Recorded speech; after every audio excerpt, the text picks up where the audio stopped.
Hello everybody and welcome back to Dandrew Streams! Tonight we're playing more Skyheart, Dungeons & Dragons 5th edition. If you don't know what's going on, you can check out the VODs on YouTube. But you're probably watching this on YouTube, so you know what's going on. Congrats on making it this far. Wow, you overcame some hurdles. But anywho, I'm not the Dungeon Master. No, that's Tori. So I'm gonna be holding, uh-oh, we lost some people. I think Tori, there we go. Everything's normal. Everything's fine. I poofed out of existence for a second because Andrew acknowledged me, but passed me the ceremonial wheel, if you will. The steering wheel to control the stream. It's coming in 3, 2, 1. Huh! Nice. Perfect handoff. All right, ladies and gentlemen, welcome to another amazing issue of Skyheart. At the top of the order right now, I do have 2 announcements. One is happy and one is sad. Players, should we start with the happy announcement or the sad announcement? We should do the sad announcement. Sad first. Okay, we're gonna do sad. Okay, so sad announcement is we, after this session, are going to take about a month-long break.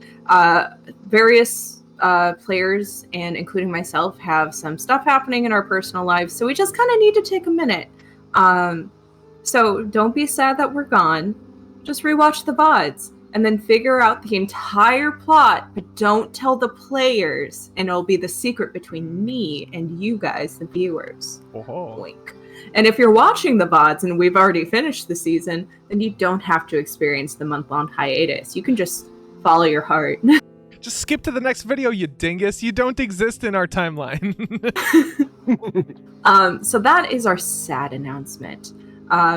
For our happier announcement, for those people who participate when we stream live, we have a new thing that you can exchange for Dan Bucks. It was implemented last session halfway through, and I told no one. But now I'm telling you guys. You can now contribute Dan Bucks to give one of the players inspiration on a roll. What inspiration means in this particular case is a player can roll at advantage. This is in addition to our normal divine intervention rolls, which when we get further along with that, our dear sweet Connie will tell you a little bit more about the divine intervention and the gods of Skyheart. But without further ado, let's talk a little bit about what happened last time. It was a laid-back, chill time, if I recall. We started with you guys finishing the Gavik fight and searching and finding things. It was Carva and that had found a journal that was heavily encoded that she was going to take back and research. The group found Bird Digit, who had been accosted, and spared her from being seen without her mask. B came to the rescue of Digit, who had given Bird Digit his mask and gave him a makeshift mask. After that, you guys went back to the Deadeyes, where you all received magic weapons and items for completing the task of the 3 souls. You were also given one shitty orphan, aka Zephyr, who now works on your boat. And amazingly enough, after all of this was said and done, you all, how do I say this very gently? You all left with the exception of Zigzil, and Zigzil found out that his brother Layden is the leader of the Deadeyes. They shared a few words. There's definitely a lot of processing that happened, and you guys promised to meet up later and discuss things. You guys also had to go to the doctors, who the doctor is shifty. And she's like, hey, you can pay me to work on your boat. You all kind of got the vibe that maybe she's not a licensed doctor, but she gets the job done. After that, you went to go and visit with the king, who's just normal. He's a normal person. He definitely was living an extravagant and decadent lifestyle, and definitely, if he didn't have the position or authority that he did, I'm pretty sure y'all would have just taken him out. Just point blank, just gone. But unfortunately, he is protected by being very bougie and wealthy. We ended our session last time with you all kind of coming up with ideas of how you wanted to spend your last day in New Haven. But before we do that, is there anything? Before we do that, I want you guys as players to introduce yourself. So let's start with you, Dandrew. Who are you playing, and what is your name? Oh, I'm playing the wonderful Digit the Cowman. He's a practitioner of Aegis, and he has a single exposed nipple that he keeps on prominent display.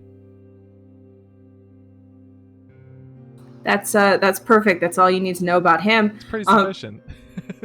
Yeah, it was pretty good. We're gonna head on next to Beth. Beth, why don't you introduce yourself and who you play? Hi, I'm Beth, or Bethany, or Bethany, whatever. Anything's fine. Just be nice. I play Finara Sylphina. Everyone just calls her Selfie. She's a high elf bard.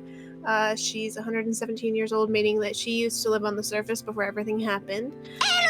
She's just been hanging around, you know? Let's do some stuff. She's got some big plans, but like, will it work? Who knows? Stick around to find out, I guess. Let's do some stuff. Powerful. Let's do stuff and Bard of things. Eloquence. Right, sorry. Yeah, nailed it. Let's head on next to Shmolian. Hi, I play Zixel. He is a vengeance paladin, a bit of a somber dude who is just in a constant state of soul searching. He's a philosophical man. Speaking of philosophy, Connie, introduce yourself to the studio audience. Tell us about yourself. Speaking of philosophy, hi, I'm Connie. I'm a rogue philosopher. No. That would be sick. I play Karva. She's a dwarf rogue thief. She joined this group. She's not quick to trust people, but she's happy to join this group and search the world. She also is from the surface, like Selfie, so she's one of the older ones in the group, but she's just kind of captivated by long lost objects, things from the surface, things that maybe people don't really put a whole lot of value in themselves, but she's just here like searching the world for those kinds of things and how to make the world a better place that they're in. I love it.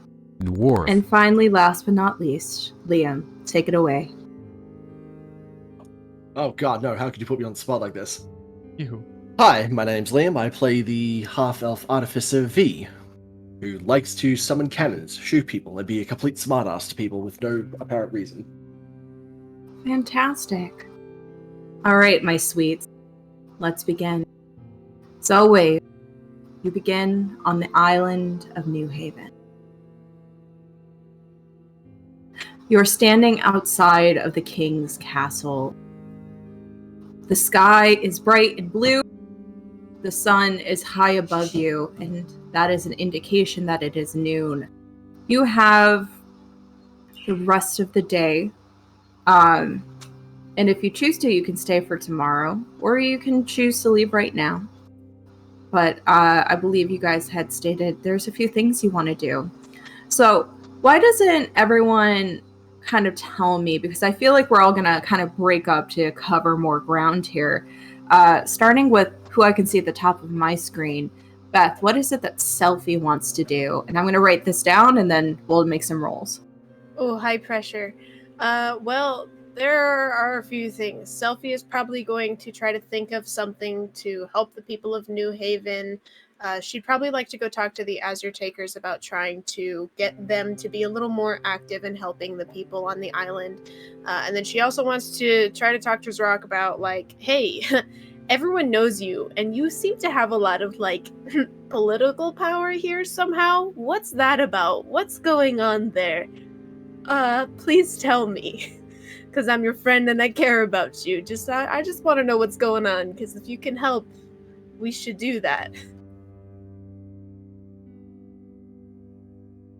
All I right. think that's it. Okay. We'll see. Connie, what do you want to do? Carva, I think, would want to try to learn a little bit more about this journal that we found on Gavik's body, if we can. And she would also be interested in seeing how the ship crewmates are doing, if there's anyone else we want to bring with us on the ship. And then also, like, she's thinking Cal might be a good person to show the journal to. So she's very interested in ship-related people and things. All right. Very cool. Shmolian? Yeah, I would just, I guess, seek out Leighton again. Try to have a last conversation with him before leaving the island. Mm-hmm. Probably forever. You guys are never coming back here, right? No, never. Great. I mean, we have to kill the king. Oh my god, please. I mean, We've have got to. to do it eventually. Maybe not Yes. today, but That king's gonna die. it's on the list, Tori. It's on the I'm list. putting it at the bottom of the list. We gotta save the hatted fish. King gonna Save- die. Save the head of fish. Anything else you want to do, Shmolian? It might be related to meeting my brother, but I would like to seek out my mother's journal, find out where that went. All right. Cool. And is that it? Yep. All right. Andrew. I think Digit wants to talk to other Digit. And other than that, I don't think he's got a whole lot going on. I don't know if there are any opportunities for him to talk to other characters, but I don't think he has any big plans other than talking to Bird Digit. Okay. And then after I get Liam's stuff, I'm going to kind of tell you guys the rules of this because I want to make sure that we hit all these things, but I want to be fast and efficient and entertaining. Liam, what's your plan? Honestly, at the moment, there isn't really much for V to do right now. If he's shown the journal, he'll try to decipher it, but aside from that, there's not really much for him to do on the island at the moment. Perfect. Okay. So my rule of thumb for these kind of personal scenes are at the beginning of the scene, I'm going to state we're doing this scene. It is if the other, you can say as a person that's not participating in the scene, hey, can I be there? And if the other person whose scene this is agrees, that's fine. Good? Sounds Full good to consent. me. Full consent is Full high priority. consent. We should seriously make sure it's that say full consent. We should or remember to ask for full consent. I feel like that would be less Even better. Yeah. Safer. Way Safer. safer. So we're gonna start with a dice roll. 1, 2, 3, 4. Liam, will you roll a d4 for me? Ooh. All right. We're gonna start with Digit and Bird Digit. Oh boy. So, Digit, you go back to that ramshackle hut, and you come across Bird Digit, who's still on the mend. She's definitely looking better than earlier when you found her, but on the mend. You see that there's still patches with pieces of feather missing. You see that her jaw, there's like a little bit of like a metal wire situation. It's not like sewn shut, but it just about is. And she's like reorganizing her stacks and piles of just things. When she hears you walking in, she looks at you and kind of, you see her try to smile, but it definitely like pulls on the thing. So it's just like the. Oh no. Oh, hey there, Digit. Oh, no need. You don't need to say anything. I know you're probably still sore, but just wanted to check up on you, make sure you're healing okay. Nobody's bothering you around here. Yeah, sure. I'm feeling fine. If I sound funny, it's because, can't move my mouth too much. Yeah, it's got to be hard to talk like that, but hey, it's a good thing Doc was able to fix you up. We got lucky. Sure did, by the power of Aegis and all that. Heck yeah, he's always looking out. Sure. But, What brings you around these parts, Digit? well, I wanted to check in on you, make sure you were safe, and that you, and I think at this point he's gonna get maybe a little more serious, like look her in the eye, make sure that you, like, feel safe here. You have a lot of friends here in the lower ward? People to take care of you? Sure, I got plenty of friends, you know me. And don't worry about me. Gravik only caught me off guard. Won't let that happen no more.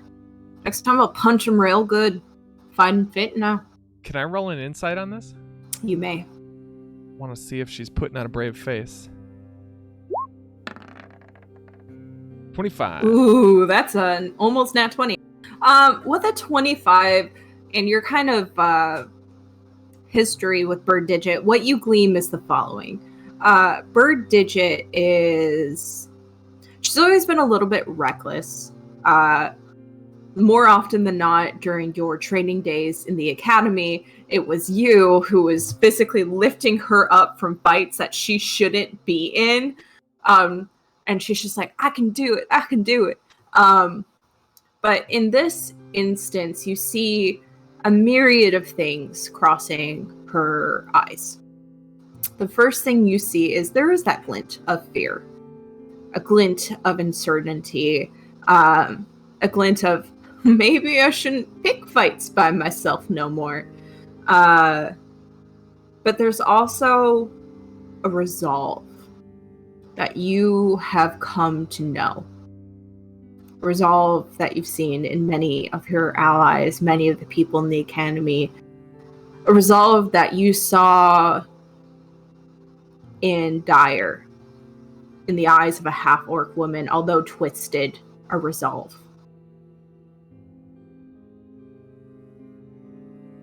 Right. I think Digit is gonna kind of look her up and down. He's gonna say, well, all right. Yeah. Well, you need... And he's gonna think about his words for a sec. He's gonna say, the Palm gave us both a job. We both have places to be. But we can't serve Aegis if we're broken or worse. So remember to take care of yourself. And if you need an out, I'd say this is it, but I think I know you want to stay. So the next best piece of advice I can give you is find some friends. I found me some good ones. And I feel like at this point, there's like a little spot on your shoulder that she just hits in just a way. And it's not hard. It's definitely something I feel like she's done probably a million times. And she tries to smile and there's a little again. And then just you did find yourself some good ones. Now you shouldn't be worrying about me. I'm technically older than you, I think.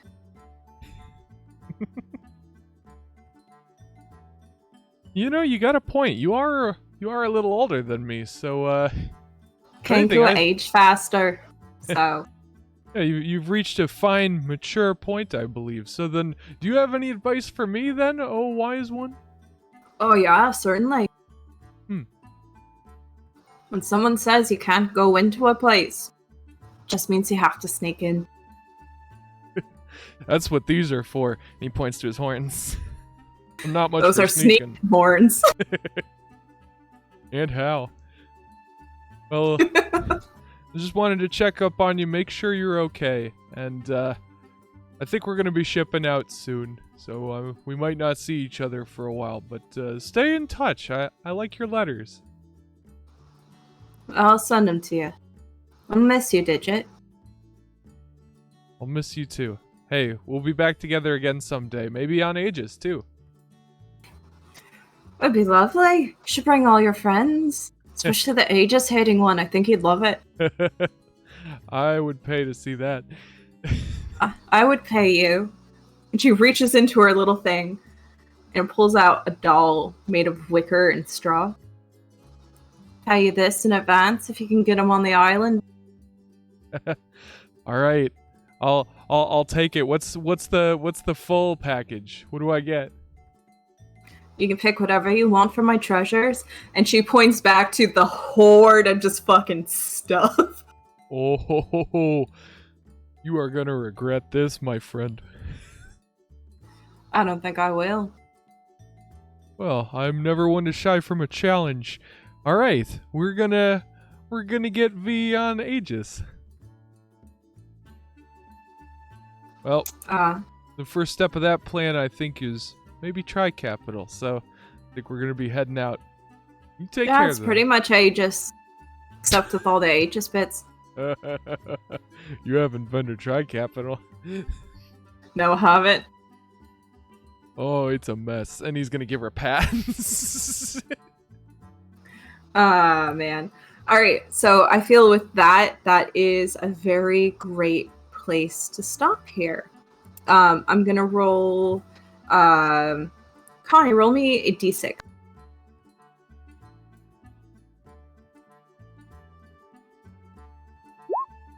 Ooh! We got good 6. rolls tonight. So we're gonna go to Zig. Let's switch up this music, shall we? Ziggity shiggity wom. Zig-Sill music. All right. Zig. Zig, zig, zig, zig, zig. You enter the lower quarters. I think you probably had walked with Digit and you guys broke off as you head to a familiar building. The one that you had last seen Layden in. You, as you're about to arrive, see a veiled figure, kind of, and start to lead you on a different path. After some walking for about a good 20-30 minutes, you come to another shack of a house.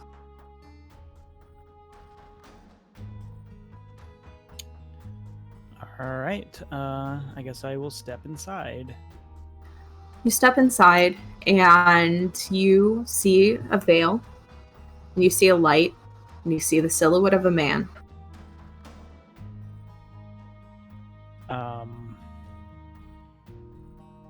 I step through the veil. Yeah, just no more pretense, like, all right. Okay, brother. You step through, and Layden just is sitting, and he kind of looks up at you, nods his head, and you notice there's another chair sitting across from him. And I nod back, and I walk towards the chair, and I sit down. All right.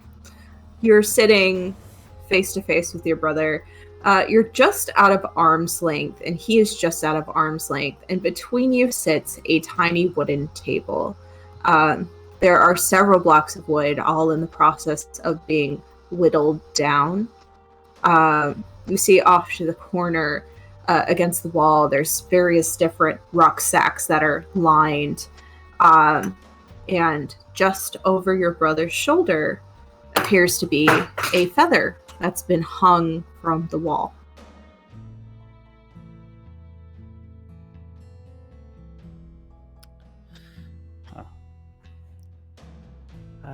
I see you're hard at work, doing your old tricks here. And I kind of nod towards the wooden block.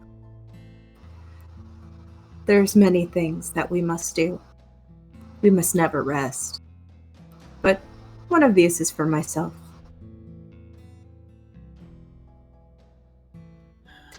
What brings you back here, Zig-Sill? You know, I kept asking myself that as I made the trip back here. I think it's just to see my brother again. Me and my band, we're shipping out soon. Where to next? We're going to Tri-Capital.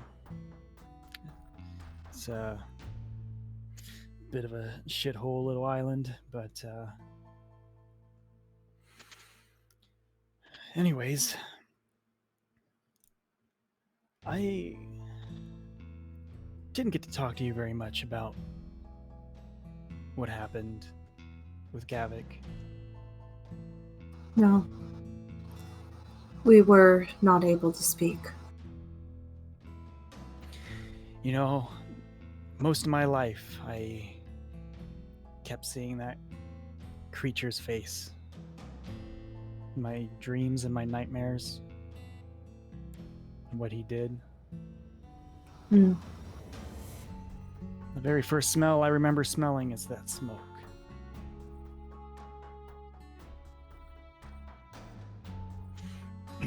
I was wondering if you ever found out why he did it.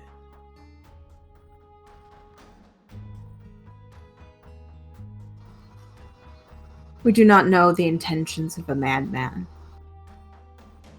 But if I had to guess,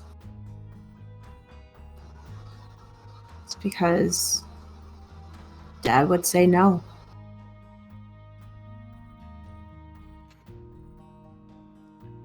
Huh.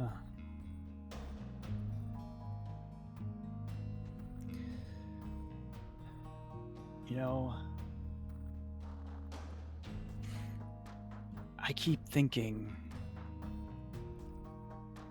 I've devoted my life now to justice. And we delivered justice that day when we killed Gavik, but it almost cost us everything. And I don't know if I'm strong enough to do what needs to be done. We're off to save the world after all. Find whoever did this to the world, who caused the apocalypse, cataclysm, whatever you want to call it. I'm only just now learning a lot of that about that. Wasn't much for education in our childhood, you know? There was not much for many things. Roll me an insight check right now. Okay. As you're describing like all of these plans you have and the path you're choosing. That's a sexy 24. That's an almost nat 20. Your brother, earlier in your childhood, he used to be very expressive. But since returning, it's very stoic. But something you catch with your familiarity with him, as well as just there's things that run in the family.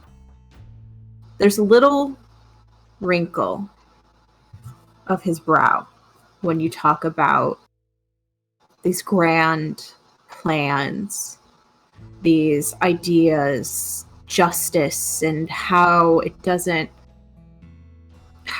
feels odd to you, to his otherwise very stoic face.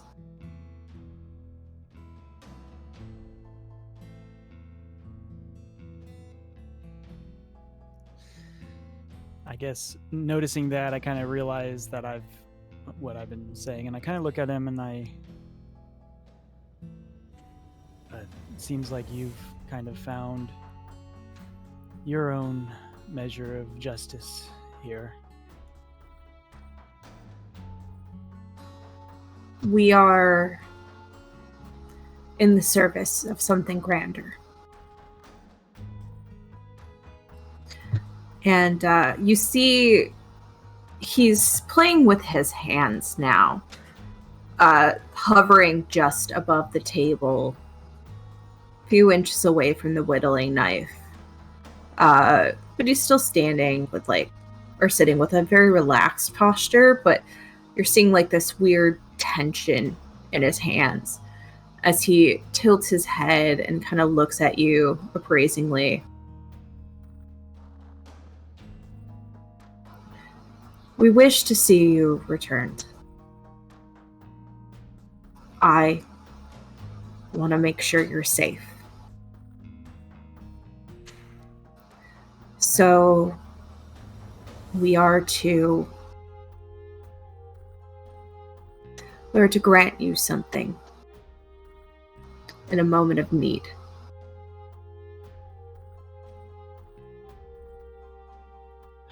I'll certainly take what I can get, especially for my brother. We can serve that purpose, yes. Layden sighs. Reaches down to the whittling knife. Looks it over. Hands it to you. I kind of look at it and back at him, and I go to reach for it, but I hesitate for a moment. But I don't know.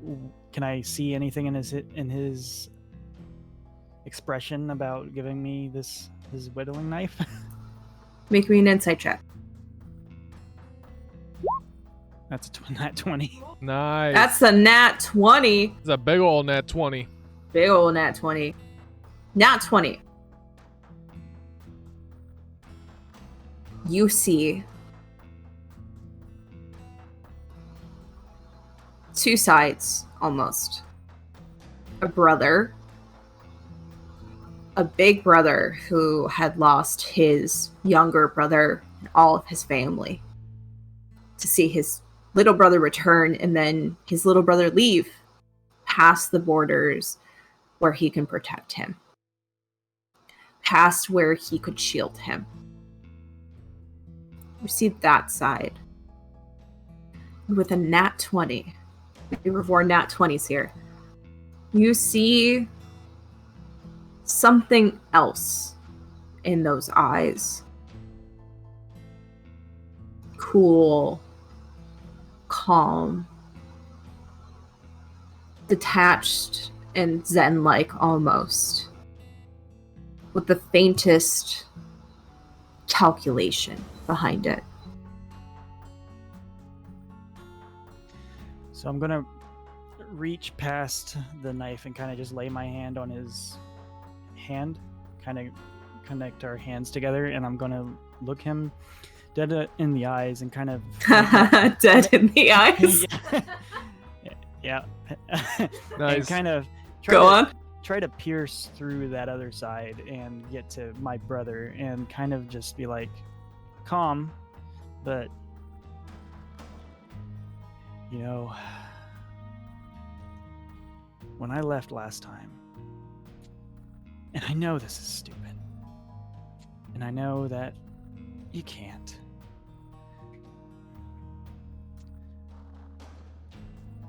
but I always thought about I should have found my brother and brought him with me.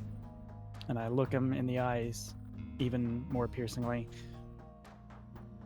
You should come with me. You should be brothers again and save the world together.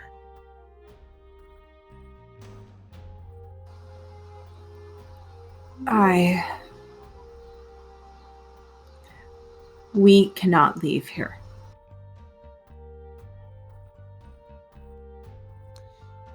Is there anything else I can get from an insight check here, or?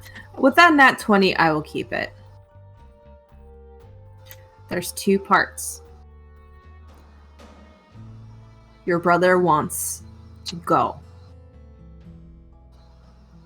But he also knows he has to stay here.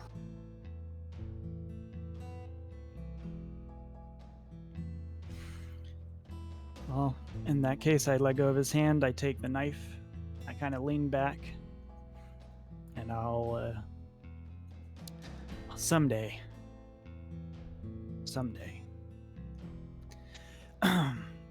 There's one more thing I need to ask. You remember our old hiding spot, right?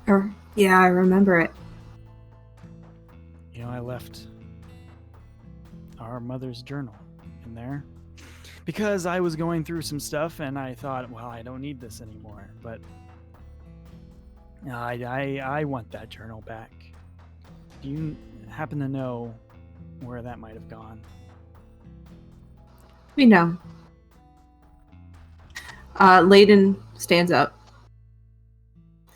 and walks over to the pile of rucksacks, fiddles with the latch of one of them, and then pulls out a journal. Hands it out to you. I reach out and I take it.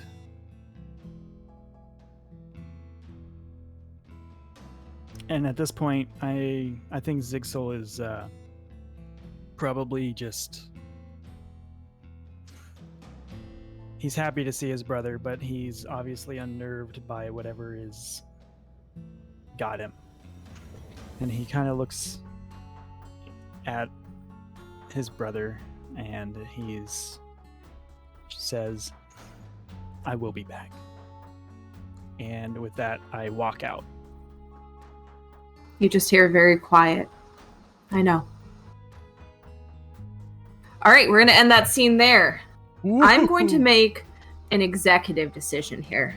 We're going to start with Selfie, and then we're going to end with Carva and B.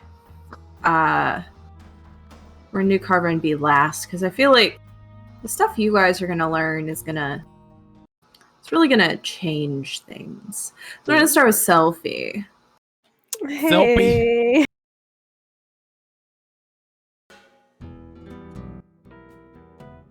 Oh, that music though. Yeah, I know you said you wanted to go to the bar first. Yeah, I think that's the way to go. Hang around my stomping grounds, and Selfie's been through a lot, Well, things It's happen. been a lot of stuff happened, and she's like, I could use a drink. Maybe two. Just to take the edge off. And so she'll probably go to the plush pillow for plush pillow. Yep. Okay, I thought Nailed I it in one. Good, because I don't want to accidentally go to that other place where I sent those guys. The tickled hippo. I don't want to go there. So we'll go to the plush pillow. And she'll probably go and talk to Aki, right? I think it's Aki. Mhm. Yeah. She'll talk to Aki, and she'll start off with just one drink, and probably start talking to her about she's gonna go and she's gonna say, "Hey, can I have a drink?" Hopefully she gets it. You certainly can. Thank you. I want to ask about so we killed Gavik. So you did. Yeah. I wouldn't say you killed him. He went missing. Oh, okay, sweet. So he went missing. Wink, wink. Oh, that's so terrible to hear. I am so sad. I know. This is my awful. sad face. I'm really moved I know. to tears. But this kid that we've picked up, Zephyr, he's told me he was really upset. He said that Azure Takers aren't doing a lot to help the people of the lower ward around here. So I guess I'm wondering if I could ask you to maybe encourage some Azure Takers to try to help protect the people a little bit more. I mean, I think things are about to get really haywire around here, and it's not like these people have done anything wrong. They're just in a bad situation, and I think they need help, and I think that we're well equipped to do that. It's just a shame that we're all so focused on money, me included. I'm not escaping this either, but I think that we need to do better. Oh. Make me a persuasion check. Oh, good. I'm proficient. Thank God. We'll see how this goes. Oh. Oh, God. 10. Oh no. Ugh. A 3 on the die. If she had eyebrows, she would raise one. Yeah, fair. But just kind of nods her head. I'll take it under consideration. She slides over your drink. Thanks. Sophie's not convinced that she'll really do anything about it. So she'll look around the bar then and look at and see if there are some people maybe. Are there people? Are there some fellow Azure takers around? Make me a perception check. 14. God, I'm so bad at this tonight. You're just getting all your bad rolls out of the way before I send yeah, like 12 dragons at you guys. fair. Hell yeah, we can take it. With a 14, yeah. This is an Azure Taker bar. They're everywhere. Fair. Sophie will quickly down her drink and look at Aki and be like, "Hey, do you want a performance?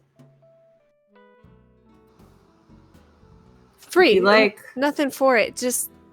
I'm just in a mood. I gotta get some stuff out." She's gonna make an insight. See her do the snake squint. Oh yeah, Fair. sure. If you would like to. I would, thank you. Sophie will make sure to get the last drop out and then tap it on the table and be like, "When I get back, I want that to be full if you don't mind." And she'll turn and she'll go to like wherever this stage is. And so, have any of you seen Les Mis? I'm vaguely aware of it and its concept. Okay, so there's one part like at the end. Well, they're all like sad and poor and hungry the whole time, right? But at the end, there's this huge number where it's supposed to raise everybody up to kind of be like, we're gonna, yeah. So that's the vibe we're going for. Maybe to encourage the people to start being like, wow, I should care about the poor people and help them on this island. Okay. That's So the vibe that we're going for. I'm gonna give you this. This will give the Azure Takers here like a small boost for a little bit, for like a week. Better than nothing. Better than nothing. It's gonna be difficult, but it Fair. is still manageable because you are a bard and these are your skills. We're gonna make a series of rolls here. Are you ready?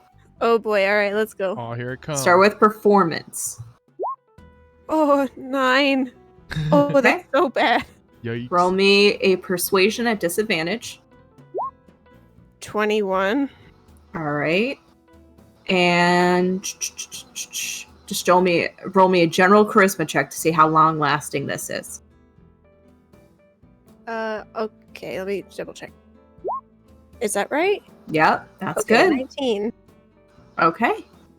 These dudes seem motivated to help poor people.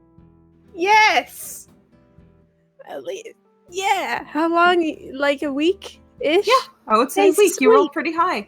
Yes. So that is taken care of. You wanted to go back to the boat, correct? Yeah, and then I also wanted to ask Aki for a bottle of bourbon. Yeah. She tells you it's 2 gold because liquor's expensive around here. That's fair, I'll give her 3. All right, she keeps the separate gold. You head back to the ship, and we're gonna change up this music.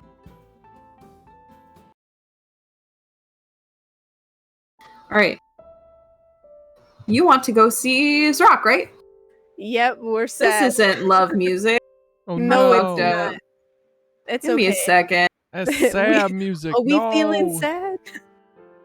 No. Where the fuck's that other playlist? This one?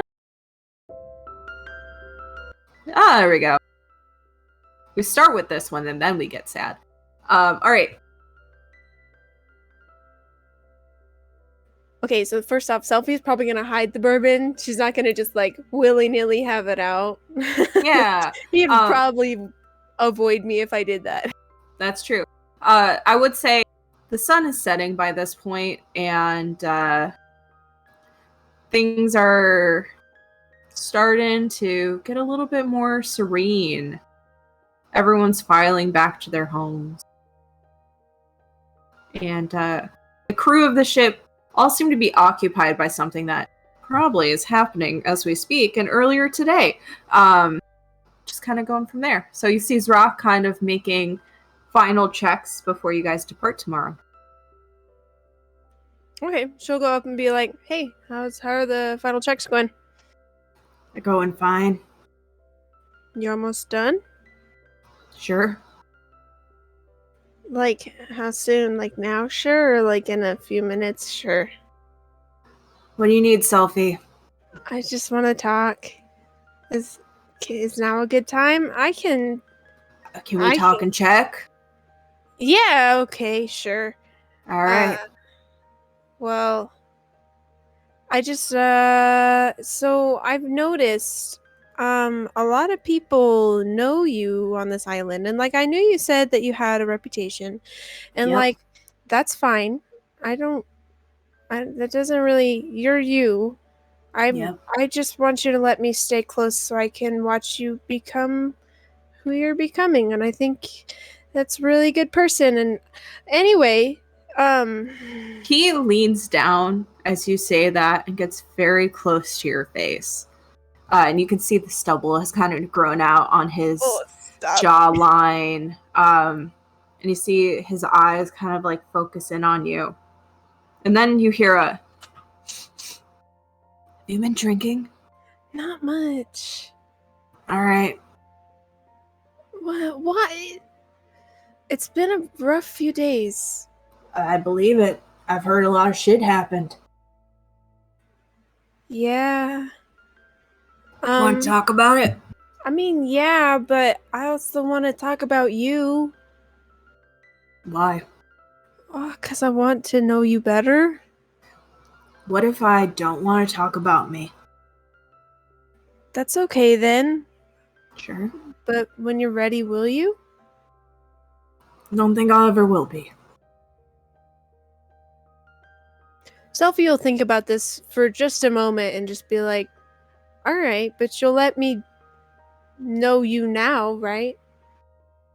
Yeah. Okay. Say we know each other pretty well right now. I'm just checking. You okay? She's probably gonna like, she's probably welling up a little bit because the past few days have been really hard. She almost lost her whole crew, and she's lost a lot of people in the past. And Zrock would know this, obviously. Yep. They've talked about it a lot. A lot. And she's just gonna quietly just be like, I almost lost everyone again. And I don't think I can ever do that again, and I don't feel that magic in me anymore to keep them with me. Yeah. He's gonna gently lay a hand on your shoulder and kind of look at you, make sure you're not doing the face. It's like nonverbal consent. Nanny, tell us your feelings. Consent, nonverbal consent. Nonverbal consent. And kind of sigh and kind of kneel down. So again, you guys are face to face.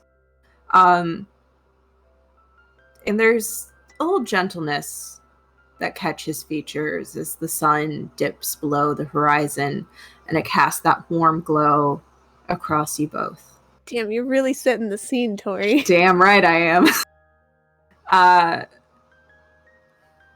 He sighs and it's wary. I know you've lost a lot, Selfie. And I have a feeling your friends have probably lost a lot too. I know it can be scary letting people in. She's probably gonna like do the eyes trying to look away because stop it. Okay. But she'll look back at him and she's just gonna nod. Yeah.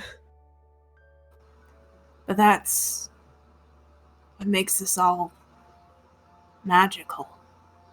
And he kind of, with his free hand, gestures out to that endless horizon of pinks and oranges and golds. There's endless possibilities out there. And the best part now is you don't have to do it alone. We got people who love you, care about you. How many people can say that? I'm looking at one of them. Smiles. She'll probably blush at the realization she said that out loud. She Fuck. sure did. Girl. Listen. I was alone for a long time too. And then the captain came along. Then you did. Then the rest of these misfits. And in all my time that I was alone on New Haven, it's nothing compared to the time I've spent on board this ship with you. He squeezes your shoulder and stands up. Now go the fuck to sleep. You're drunk. I'm not drunk. Am I drunk? Do I need to roll something for that? I guess rolled 2 con saves? Okay. Uh, Oh, 8. Alright, and roll the second one. 7. You're not drunk, but you're definitely, I feel like, and if you feel okay with this, with a 7 and 8, I want you to describe to me how drunk or how not drunk Selfie is right now. Well, she's a tall person, so she's got a lot more, like, blood, right? So logically... That's not... I don't know how it works, I can confirm tall people have more blood, thus harder to get drunk. Okay, alright. See, as a short person, I need, like, a drink. Mhm. Maybe 2 Mm-hmm. on a rough... If I eat, it's 2. If I don't Mhm. eat, it's 1 drink, and I'm good for the whole night. As a short person, right? So, like, she's 6'6", very Mhm. tall, which I've always wanted to be so tall. Yeah. So, I do I want know to keep she's this in tipsy. mind. Yeah. 10 is an easy roll. But tipsy, I feel Okay. like, is a great compromise. okay. She's yeah, tipsy. she's Just having a good time. just a good time, just to kind of try to, get through the day. Well, She'll fine. look- If you're not gonna go the fuck to sleep, can you at least go downstairs? They're making a fucking racket. I guess. And she's thinking she feels brave for a moment. And she'll probably go and she'll, like, kind of like, you know how you shake someone's hand? She'll probably grab his hand like that and be like, just hold it for a minute and just, like, look at him and be like,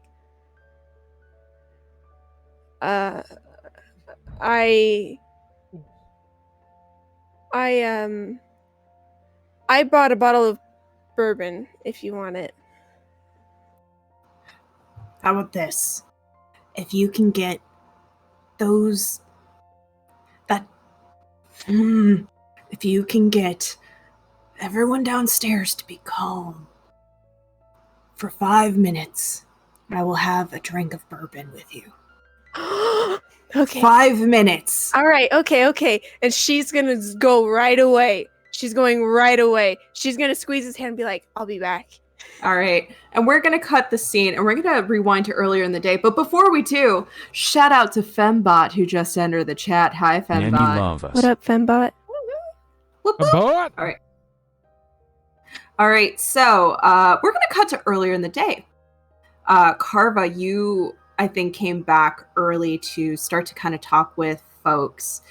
You see already as you board the ship, the first thing you see is Nanny and the doctor having an exacerbated conversation where the doctor, who is the short... Andrew, could you show the screen again? oh yes, I can. The doctor is a short and stout woman. She is a half-elf. She's very dark complexion, and she has these white, frilly hairs. And she is standing there calmly as Nanny just continues to escalate. And then you see just like, and you're reading the conversation this whole time. And he's like, "I did not do that." And she's like, "You did do that." "I did not." "You did though." Like very calmly, like responding to him. And he's just continuing to get more and more worked up. She kind of pats him on his shoulder and then hands him a lollipop and then just takes all of her stuff and then goes downstairs. And you just hear very loudly, "Well, stay out of my room." Oh my gosh. As you're giggling and saying that, you feel like a Zephyr walks past you, and he's like very like Gary from goddamn Pokemon, just like smell you later energies. He's just like, ugh, you. Ugh. He just slinks onto the ship. And it's you, and I give him like a wink and the finger guns.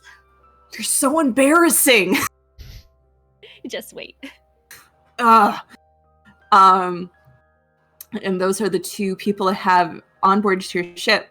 Also, you say on the deck of the ship is Calston, the halfling, who is surrounded by this just pile of books as he's just scribbling away furiously at a piece of paper. And then he'll open a book and he'll scribble away at something else. And then he'll open another book, and he's just set up like this circular station of books. And you see that Nanny has cleaned up around him, but has not interfered at all with the area. It's like this whole zone of like messy, controlled chaos kind of thing. Yeah. The research zone. Yeah.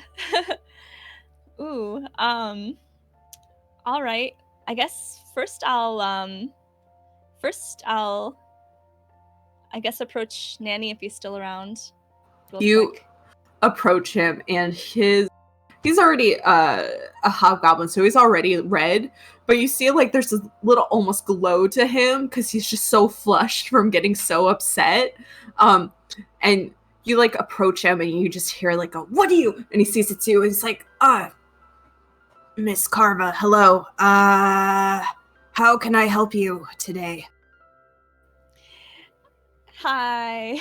Hey. I see you. You met up with Doc. She said she knew you. Yep. Yeah, she does.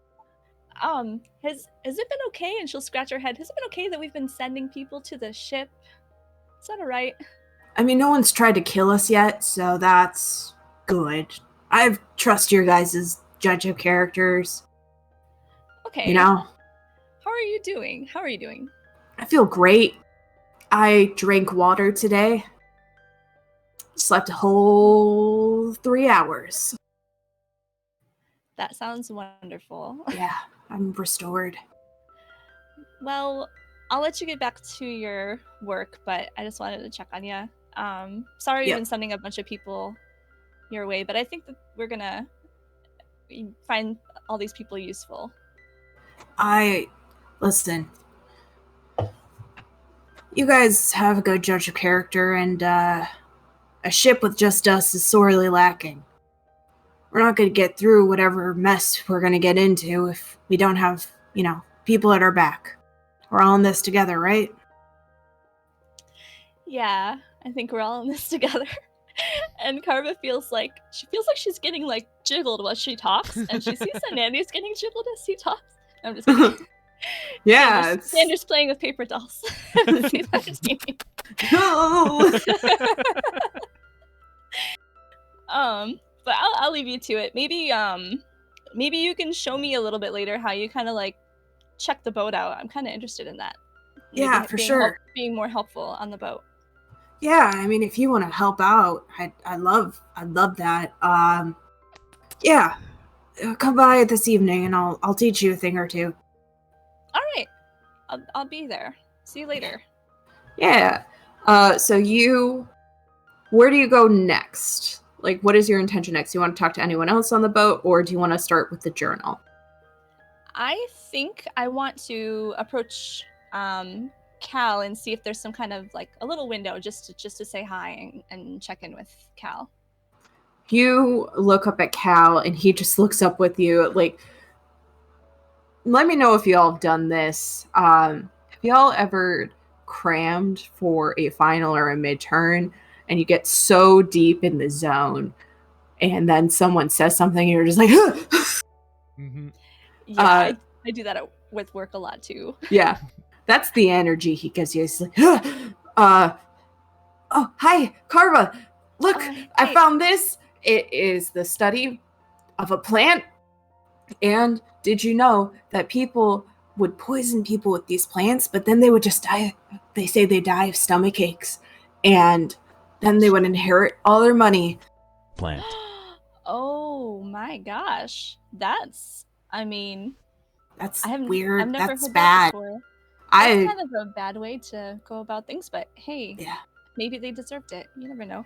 Yeah, like one day you eat a salad, the next day you die, and then you're like, your son gets all of your books. That would make me so sad and dead. I'd be sad. Or dad. Or dad. I'd be a dad. Kelson confirmed for dad. Uh-oh, I think, did we lose somebody? We lost Liam. Liam, come back. Liam! Liam, come back to Liam, us. where'd you go? We're all messed up without you. Oh, well, that is an intriguing fact, and I love it when I learn internet new facts dropped. from you. Sorry. Is it internet drop? Uh-oh. Yeah. So, folks, we apologize. There's going to be some technical difficulties, but you know what? That's part of D&D. D&D is technical difficulties and screaming. Oh, Mostly Liam's those. back. All right. Yay! Hooray! Oh, I think Liam is back. Liam, can you hear us? Yeah, I'm back. Sorry. Don't know Yay! what happened. Great. Didn't want to interrupt. All right. So, yeah, it would be super bad. Also, it feels like, do you ever feel like there's bees in your brain, but they're on fire, and they're very angry because they're on fire? Ooh, in my head? Yeah. No. Is your head hot? Is your head hurting? Do you reach out to touch him in any way? I was gonna try to high five him at some point, but I'm concerned about his head. But maybe Do you like go to do the temperature check thing? I just want to kind of ask him. Does your head feel hot? And you want me to check for you? I would ask him. Oh, I mean, like, it doesn't. I don't feel sick. I just, you know, when you stare at a book for so long, and then you could see the words when you close your eyes. I don't know if that's ever happened to me. Do you think maybe you? When's the last time you stood up? Drock. Hey, why don't you stand up right now? You need a break from these pages. He stands up, immediately falls down. Oh God. He's been sitting crisscross applesauce this whole time. Legs are dead asleep. All right, shake it out. Just flops like a fish on the deck. All right, you good to stand up now? Yep, I feel great. All right. Why don't you step out of that circle of pages here? We're gonna do some dwarven exercises. Just make me a general athletics check to like see how effective these exercises are for our dear sweet Calston. 16. Yeah, you see the young man looks a little rejuvenated and rested after you do your dwarven calisthenics. Your calisthenics. Damn it! Calisthenics. Also, can I just It's ask very you, mandatory. how is your athletics +7? She's proficient. Holy Yeah. cow. That's incredible. Yeah, it was either that or acrobatics, and I thought athletics maybe Yes. would better suit She's her. Yeah, I think we strong! I think we realized this a while back that I think she has the highest strength in the party.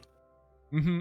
Yeah, I think that's true. She doesn't like to brag about it though. She's very sweet about it. All right, you got the blood rushing. You're looking a lot better. How's your head feeling? My head doesn't feel like there's fire bees in it anymore. There's still bees, but they're calm now. Calm bees. Calm bees. Yeah. Can I give you a high five? Yeah. Okay. You go high five. We Calm connect bees. for the sweetest high five ever. It's the coolest high five anyone's ever seen. And then Carvel will wiggle her fingers and make a buzz sound. That's our handshake, okay? Okay. I'll remember that. All right. He writes it down. He draws diagrams. Hey, Mhm. if I don't know, you're seriously deep in some research right now, but if I may pick at your bee brain for a second, have you ever read anything about codes or ciphers? before? Familiar with I any mean, of that? I think I could do some research on it and probably help you or whoever's doing codes and research and stuff. It's just like puzzles, right? I'm good at puzzles. I think it is, yeah. Yeah. We've never seen this one before, but we came across a journal, and I don't know if I have it on me. It might be in Zigzel's possession. I'm not sure, but I would say for the sake of this, we're gonna have it in your possession. Okay, cool. I wanted to maybe get together with V also because he's got a keen eye. But yeah. I would love it. Maybe just even looking at this back page, if you want to look at it. Zigzel found this kind of I don't know if it's a key or something, but I'd love it if you could help us with this. Yeah. Because Yeah, it totally. might be important stuff to learn, maybe even before we leave the island. I don't know. But Totally. And he's gonna take it and he's still muttering totally to himself as he like starts to head downstairs. And like Okay. Zorak goes to touch a book and you just see him like point it back at Zorak and Zorak's like fades back. don't move his stuff, man. To move his stuff. And I would say at this point you guys head down into the mess hall. V, would you like to be here for this scene? Yeah, sure. Right? Excellent. If Carva sees V walking down to the mess hall with Cal, she'll get his attention and see what he's up to, see what he's doing. The moment I imagine like the new mechanical owl that he's just got like a back compartment open and he's got like several tinker's tools around the other side and he's just like fiddling and tinkering Like with the it. little butt flap. Like more like on the back in between the wings. Oh, But- okay. Hey V, I was gonna crack this journal open. I didn't show this to you yet. But Zigzel pointed out this back page. I was wondering if you could take a look at it too and see if you're familiar with this code, this cipher we're gonna figure out. Ready? Well, if you have the key, that makes things a hell of a lot easier. It's very hard to decipher something without a key. Sure. let me Was have a look. it a physical key or was it the key to this? Because I thought it was a physical key that I gave you guys. Was it? Oh, I thought you described something like circles within circles. And Yep, cross. nope. I'm thinking of something else. You guys are Okay. right. It's the cipher thing. Okay. Oh Yeah. god. Sorry, different campaign. It's fine. He just- Everything's Just normal. pulls out the page. It's just got a key on. Just like a key Just taped drawn to on the it. back. It's like a cutout in the book. It's like one of those like hidden compartment book things. No. Yeah. It's not something I've ever seen before. How about you? Have you seen this? V is going to examine the key to this cipher, and as he does, he's going to be like just rolling that new tool he has in his hand, and he's going to spend an action to change it into a tool more suited to calligraphy. So a small pen will pop out the back, and the magic will activate, which will make him proficient in calligrapher's tools. Sick. Is there a check that he can make to try to... Well, the actual key itself he won't understand on its own, but he'll like start looking between the key and the actual contents of the journal. He'll start looking for like patterns first, like, okay, so the actual cipher is in symbols in this order. So what can we get from that? And then he'll start like comparing each individual symbol to the key itself. All right. First, make me a investigation check Alrighty. to look for patterns. I should have the spell ready. And while he's doing this, what are you doing, Carva? I'm just gonna look at it with him and invite Cal. Or is Cal with us? Cal is with you guys. I would say at this point, all three of you guys are in the dining hall. Cal has trailed off with his totally, and is just very quietly like whispering to himself as he's looking over all these symbols. B-Brain, it's activated. He's so cute. Before I actually rolled, would I get advantage since everyone else is helping, or do I Yep, roll? you would. Excellent. Let's see. Investigation at advantage. 27. 27. Yeah. So you identify there are 3 rings of different symbols, and they all seem to correspond to things. The first thing you notice is there's a symbol on the right page, or the top right hand of the page. And then something that you notice with a 27 is... Symbols. That's not right. Ooh. Here's some investigative music. The other thing that you guys notice is there is a symbol always in the very center of the page, and then there's all these other symbols around it, almost in like a circle. Okay. Alrighty, so it's not like written from left to right, it's written circular around the center point. Yes.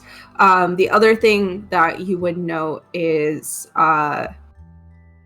the thing that's always on the right, you would notice is the outer ring have all those symbols. Gotcha. That sort of thing. Alrighty.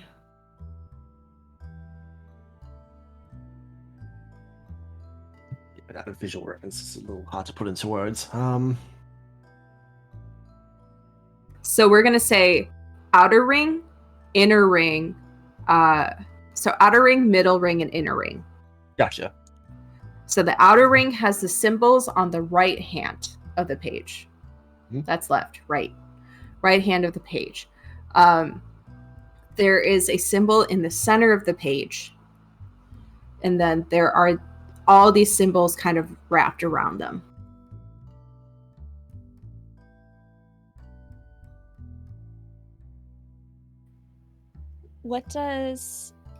Can we know what the symbol in the middle looks like at this point?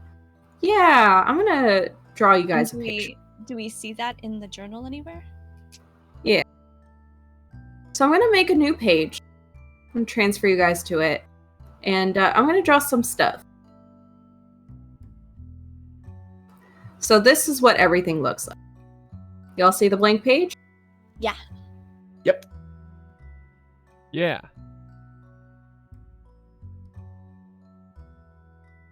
Freehanding it. Ooh, free balling. Say this is a page, right? Mm-hmm. There's a symbol here. Then there's a symbol here. And then there's a bunch of symbols around it. So this is what the page looks like.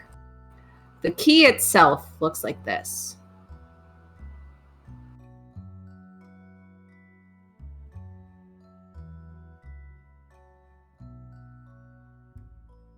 So you notice that this symbol here would be on here.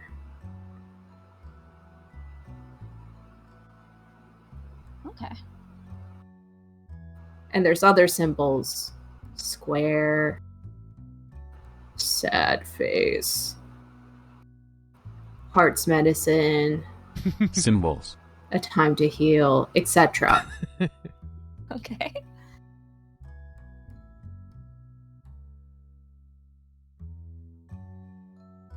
If you want to look to see like what sort of patterns you see on this middle ring, we're going to say outer,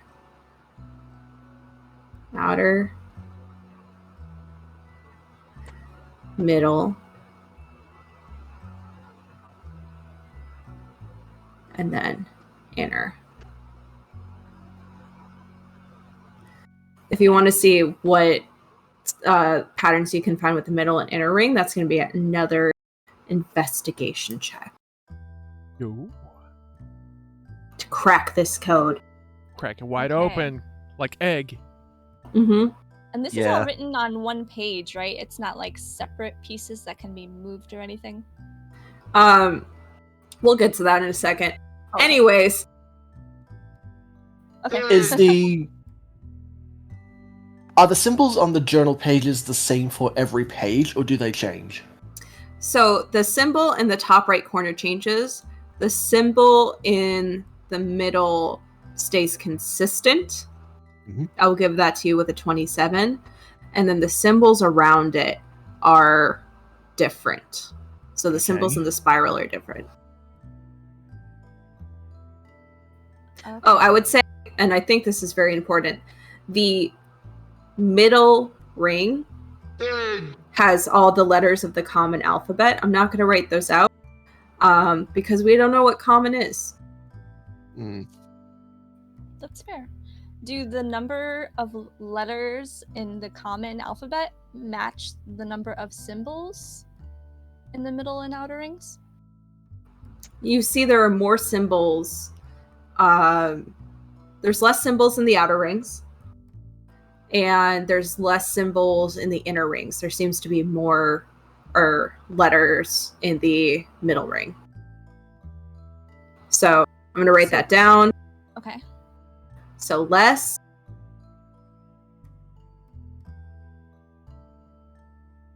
And less.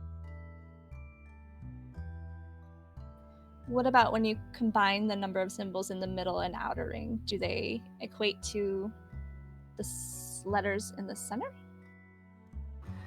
So the letters in the center, there's like 3 letters in the center, and I'm going to say there's like 8 letters in the outer ring. And for the sake of simplicity, there's 26 letters in the middle ring. Okay. So we're just going to pretend that it's the English alphabet. I apologize, Jeremy Crawford. Somewhere, he's punching me in the throat.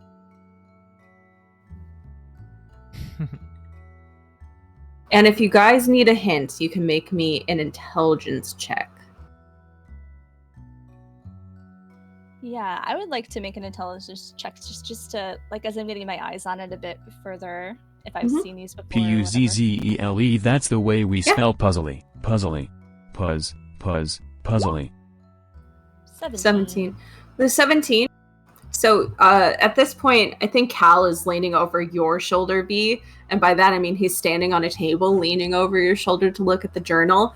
And you're fiddling with the key, Carva. And you move it, and you notice the outer ring turns. And the inner ring remains the same. Right, that. But as the outer ring turns, the middle ring turns the opposite way. I see. Oh. So I think I see something. Mm-hmm. V is going. Oh, sorry. Does Go Carl point ahead. that out?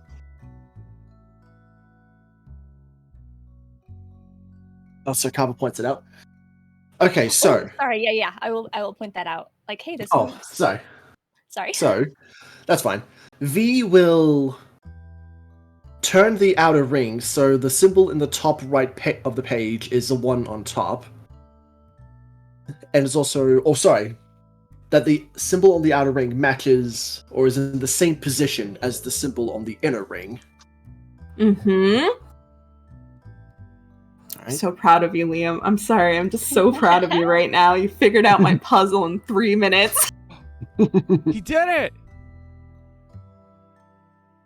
Alright. So I guess that's the first one. What is the letter that is in between the two?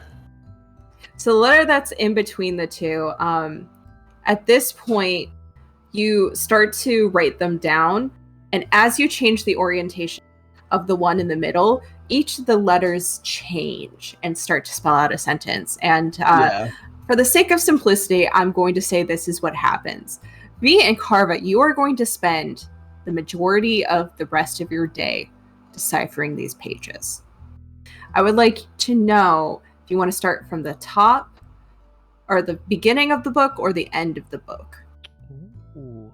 V would... that's a really good question.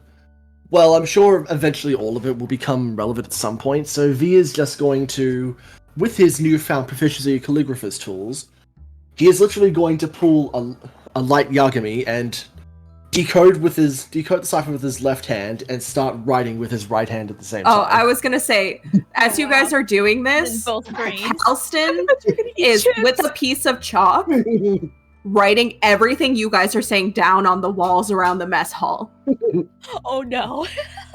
Oh my god. I thought you were gonna say you were gonna eat a chip dramatically, Liam. I was tempted to. I really, really was tempted to. I'll take And a then I chip. took a That bite is of going to chip. be furious. And eat it. Then I take a Zixel, potato chip Zixel will be pissed, and but eat it. also bring in some chips for his special guys. Chips for champs.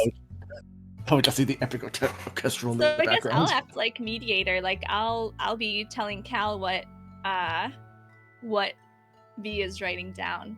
Yeah. Perfect. So you guys are kind of going back and forth and like you're writing all this stuff down. As you're translating, the thing you beginning or end, sorry. Let's start there. Going from the start. From the start. Okay. So the thing starts with talking about okay. It starts with talking about how Layden has escaped his grasp again. That he thought he had killed him last time. He's slippery, and then the next page is like really weird, because it's talking about something that happened recently with you guys coming on the ship, the Heart of the Sky, and talking about how you guys are meddling with things. And the page after that, it's like talking about, orders with the special meat and how this Kankyu keeps fucking things up and how we gotta teach her a lesson, and then like jumping to another time period and another time period. Like it's out of whack somehow. So the pages from start to finish aren't in order. They're not in order. Connie, you'd asked me about this earlier. Well, I did. Yes, you did. You're like, hey, so like it's all on the same page, right? Oh. Oh, okay. So the pages. So you go first, Connie. I'm thinking. Well, are there any blank pages in this journal? There are no blank pages in this journal, which is kind of horrifying because it's like the end of a journal, the end of a life. But I like to think he just put pages in as he wrote them personally. Okay, like loose leaf, like a 3-ring binder. Yeah. What a pretentious This is his book. binder of secrets. Okay, so what V is going to do next is he's going to get as much paper as he can, just different leaves of paper. Then he is going to write down what he finds until he finds a logical point where it stops and seems to jump to someone else or somewhere else. Once he does that, he is going to take that leaf of paper, set it aside, and All right. for every paragraph or every sentence, he will have a different piece of paper. And after he's done that, he will start trying to reconstruct each of the journal entries using those loose bits of paper. So I would say Carva, Be careful with Halston, attention. and you are working on this together. Mhm. And the reason I'm going to say this is I am going to let you guys pick 3 of the things that I'm about to list for what you Boy. want to investigate. And this is why there's a ruckus, because I'm sure you guys are like reading through these pages and being like, oh, I found something for this over here. I found something. So like it's going to be insane. And I'm very excited. Okay. Okay. There's information about Bird Digit and the special meat. There's information about you guys coming back to, or you guys coming into the island and the ship. There's information about the king and his dealings. There's information about the captain. There is information about the Azure Takers, their corruption. And by corruption, I mean complacency. There's information about the 7 swords. There's information about the Skystone. Of those 7, you guys can pick 3 to work on today. Well, my personal take would be first Digit and Special Meat, see if we can't figure out who gave him those So, orders. That's There's the one the- you want to pick. What do Well, you that's not wanna the pick one. This is- Okay. well, I'm sorry. Are we picking one each? One each. I- I misunderstood. Sorry. Yeah. I was just like we were going to discuss all three and then pick three then, but that's fine. If we're picking one each, You're picking one each, but if you want to talk to Connie in this moment to be like, this is what I think this is a great moment. My de facto detectives for you guys to collab. Yeah, I think the top three that we should find out about are the special meat, the captain, and the Skystone. Those should be the top three first. The captain, because we want to find out what the hell she's been doing precisely. We're on the right track, but we still don't know enough. Special meat, because maybe we could try to get some insight as to why they are trying to get special meat people in, like, the towns, whether to cause chaos or for some other nefarious reason. And what was the third one I said? Okay, the Skystone. Yeah. Yeah, knowing the location of the Skystone, for one, will be very useful. And knowing its security will also, like, say, help us prioritize it in the future, if need be. Okay. Yeah, I think I agree with all those three, because those are like what we're trying to, in our immediate future, what we're trying to figure out. We know that this meat is being fed to people. We don't like how this Inca corruption is spreading. We know that people are trying to steal the Skystones, and that's a threat for everybody in the world. And then I have not personally met the captain, and that seems kind of fishy. Yeah. Right. Yeah, with I the agree other, with those three. with the other ones, with the other ones, the Azure Taker's complacency, that's a side thing that we can get into later. With the crap brain, please. We've got the three. We've also got 7 swords. We know what happened to them. Yeah, we killed them all. Our arrival on the island. I want to know how he awareness of us. Yeah, I want to know how he's aware of us, but or why. We don't more have to worry important. about him anymore. Yes, that would be interesting to know. See whose radar we might be on, but again, that's secondary. And then, like, long-term goals, we don't like the king, and we can maybe focus on that later. So yeah. So I am going to start with, where would be the best place to start with this? Roll a 1d4. Let's start with the Skystone. Yay. This journal entry goes on about how the king, with all of his wealth and all of his jewels, is following you, or not following, sorry, I just saw someone followed, is hoarding the most magnificent gem of all deep within his castle. A sapphire so beautiful that it mirrors and almost dwarfs the beauty of the sky. And how he, how do I say this? It talks about how he loved it so much that he keeps it close to his heart always, so it may never be out of his sight. Okay. So that is the Skystone. The next thing you guys I'm going to talk about is the special meat. Yum yum special meat. And at this point, I would say all of you guys are converging together to hear all these things. Just everything's madness. What are you doing in here? Oh no! Don't look at the walls. Don't look at the walls. So the special meat, it talks about how the best way to get meat is to find people that won't be missed, orphans particularly, and how Bird Digit kept getting in the way, and how they were supposed to fill these orders and disseminate this among the populace to, number one, to stabilize the king, and number two, help out with this organization that he's been in contact with. But Bird Digit kept getting in the way. He doesn't say it in particular, he just calls it them. The only thing he mentions is with there's one meeting he mentions the captain's name. Yeah. We're going to get into that in a second. But Bird Digit kept getting in the way, kept laying traps for her. Eventually, she got sloppy enough. They got her. There is an entry about how he's very excited to send her back to Aegis when she's all done. Yeah, because they were trying to feed her special meat in her cell. Mm-hmm. They were gonna make a bomb of her. Mm-hmm. Whoa. Oh. Boo. That's not surprising.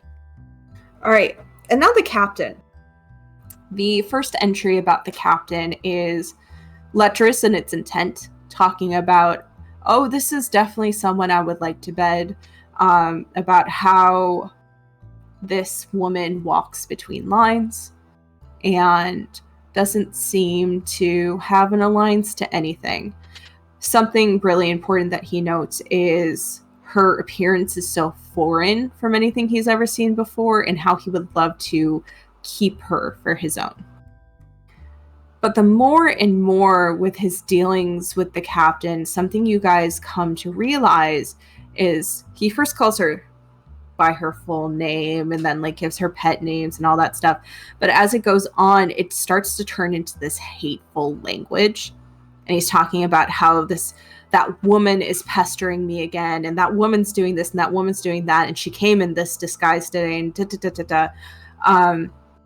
the last entry about the captain talks about how she had come to him to tell him that you all were not to be touched. And if something happened to any of you, she would make him pay personally. And he had lashed out at her. He had stolen her bandana. And in return, she had hit him so hard that when he woke up, he swore vengeance on her. But another thing to note is he mentions there's a oddness about the captain. He talks about she looks foreign, but there's just something odd about her that he can't put his finger on. But yeah, that's what you guys hear about the captain. Okay. All very interesting. I think we picked Very 3 good interesting. ones. Mm. And yeah, everyone Perfect. else is down here with us now, or? Yeah, you all are together, and I would say you guys come in like at various points of the decoding process, and you probably help out with it. But yeah, Selfie, you're the last one to come down, and you just see this scene of there's writings all over the wall. Zigzil he has a huge bag of or bowl of handmade chips. And he just looks pissed. There's a rat in the corner, and it's screaming because it's eating a raw potato. Oh my God. You see there's papers everywhere, and they're shredded into different pieces and like being taped and put together to different tables. It's like one of those conspiracy walls. Yeah, definitely Oh my 100%. Red yarn. Carol! I'm Pepe going, Sylvia. as I walk in and I see that they're doing box this is a to Pepe. like what I see is just a book, and without realizing what it is, I'm kind of like closely guard the journal that I just acquired. Yeah, Like you at just one like point, trip I out imagine V just like turns around and says, "Why did you put that note there?" Arba! It just does the points to his head. I told him to put it there. What are you talking about? I'm sorry, I didn't know what you guys wanted. Don't yell at him, V. The bees are on fire. Sophie will go over to Cal, hearing that the bees are on fire. She'll go and pat his head and say, "Do you need a high five?" Yes. She'll high five him and say, "Do you need more?"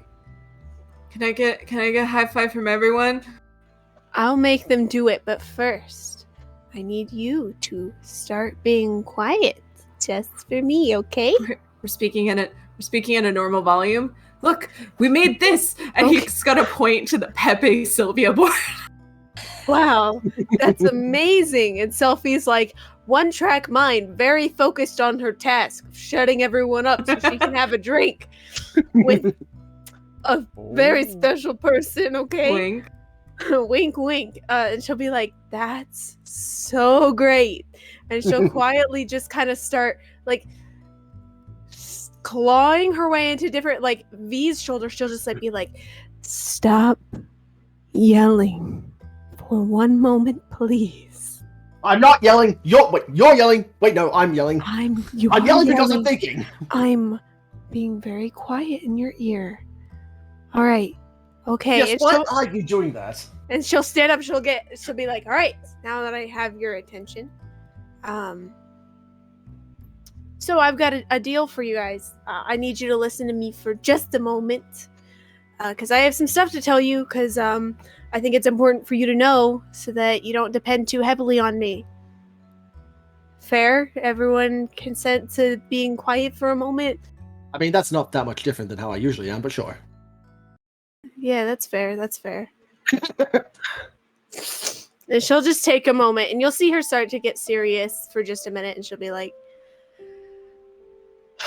"Okay, so Carva, you're probably the only one who would really, really understand. But I've lost a lot of people in the past 100 years. Almost everyone I ever loved on the surface is dead. All the people that I got to know and really cared for are gone. For nothing, as far as I know.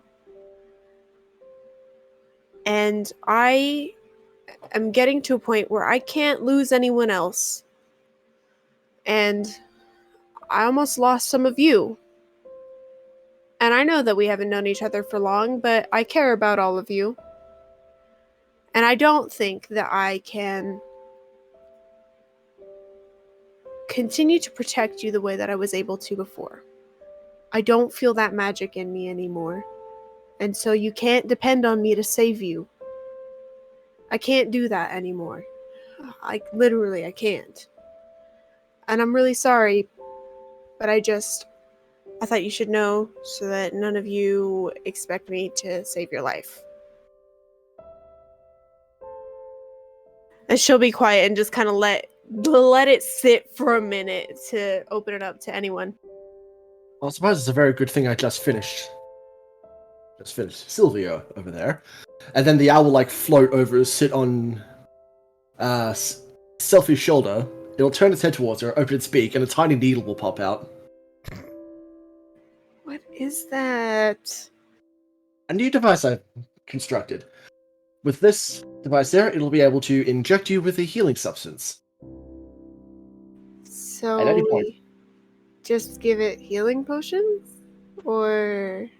Typical healing potions might not be needed. The fact that it might destroy the internal circuitry, leave that part to me. Okay, well, it's really cute. And she'll, like, go to, like, can I touch its beak?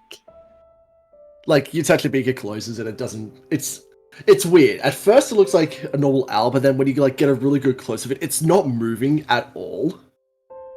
It is very, very still, and that is what's unnatural about it. Yeah, that's unnatural.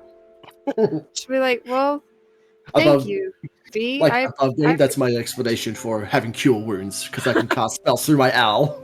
That's fair. That's fair. As you finish explaining this, I kind of walk towards Selfie, and I kind of glance at you, and I at V, and kind of like, and under my breath, I say, "Nerd," and I lay a I lay a hand on Selfie, and I say, "I understand. We're all in this together." Sophie will tear up and be like, "Don't make me cry." I don't know if Digit's here right now, but just to capitalize on this Yeah, scene, here. Yep, he's here. He's gonna walk over. He's gonna lay a hand on your other shoulder, and he's gonna say, "Don't worry, we can pick up the slack from here. I think we've got a little bit of magic in us, huh?" And he's gonna expend a key point to do healing hands, not for any mechanical effect, but just to like fill you with a little warm glow.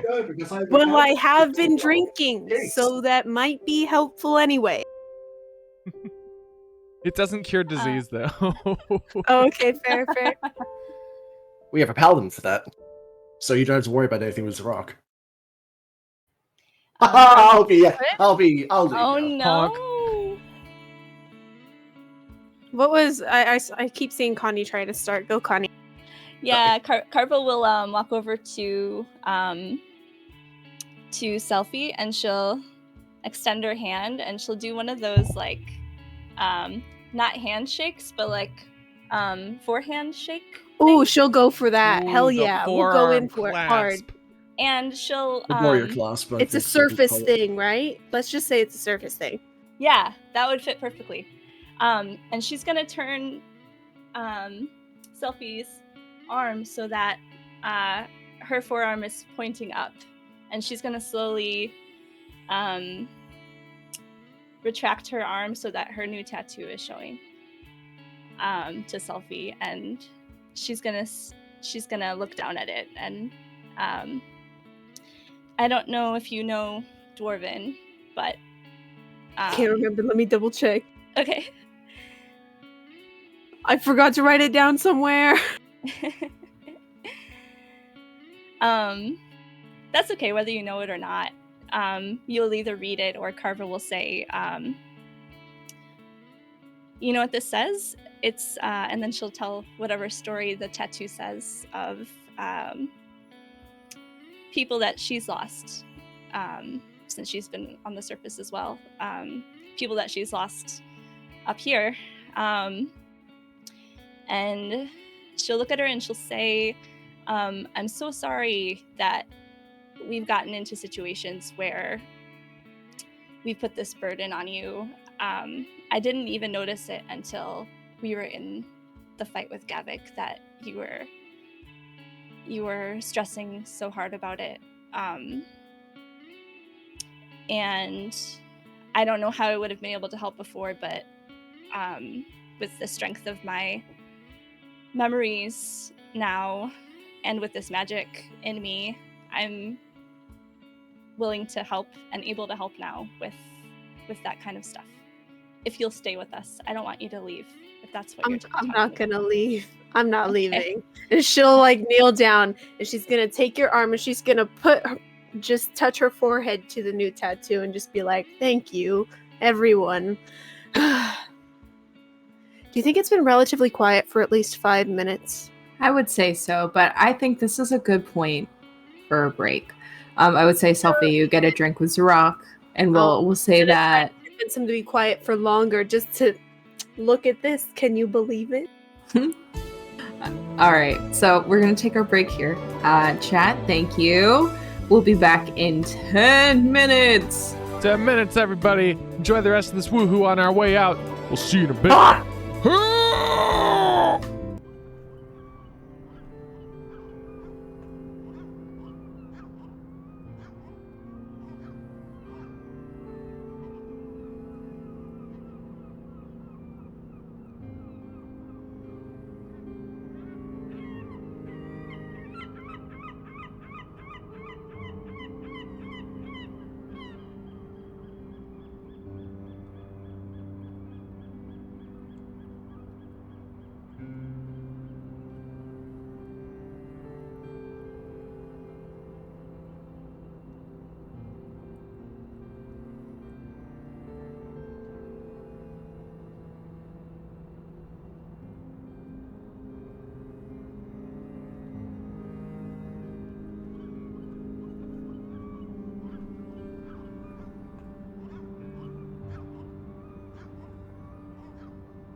Take two.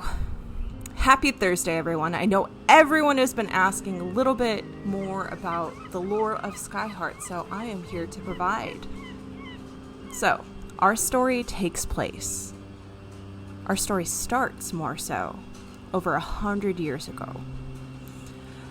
Over 100 years ago, the world as we know it was destroyed by something that burst forth from the center of the earth. It killed everything in its path, killing millions, destroying cities, toppling governments. The world was doomed for death, but it was the power of 11 different magic users that came together and raised small sections of the earth up to the sky, and these became the islands that we know as the Floating Isles, or the Islands of Skyheart. Over 100 years has passed since then, and the cries from the down below have long since faded, but for those who were there, they remember it all. In the time of 100 years, new governments were formed, new factions were created, and we're going to take some time now to discuss those different factions. The first is the Arcane Consulate. That is the group of 11 different magic users that came together to raise these islands. Since the 100 years have passed, they kind of faded from the spotlight. Every once in a while, they all join together, and they join together on the island of the Arcane Consulate.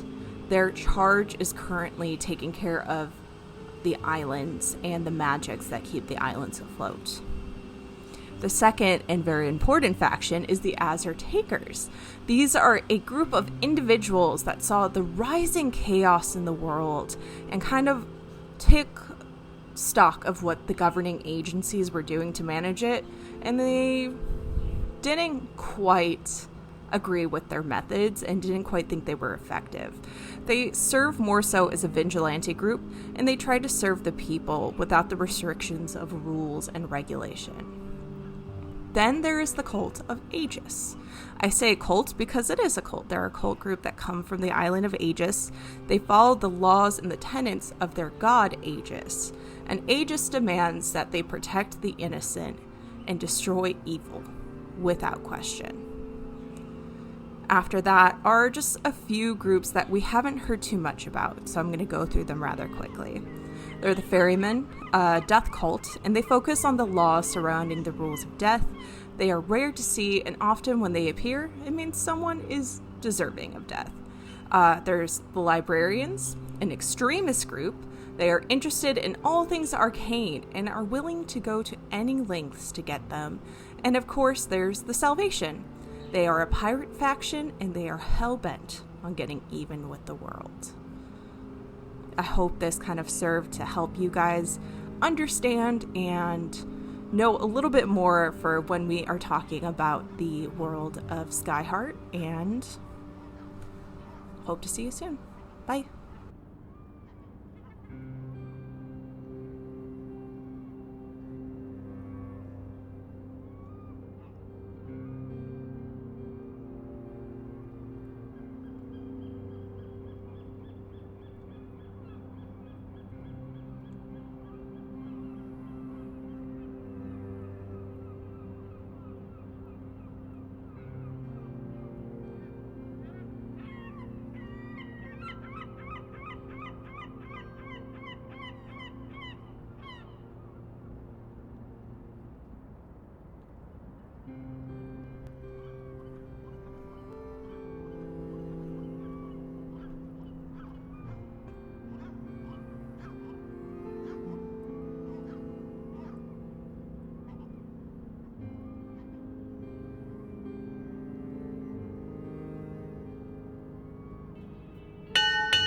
Welcome back, everyone.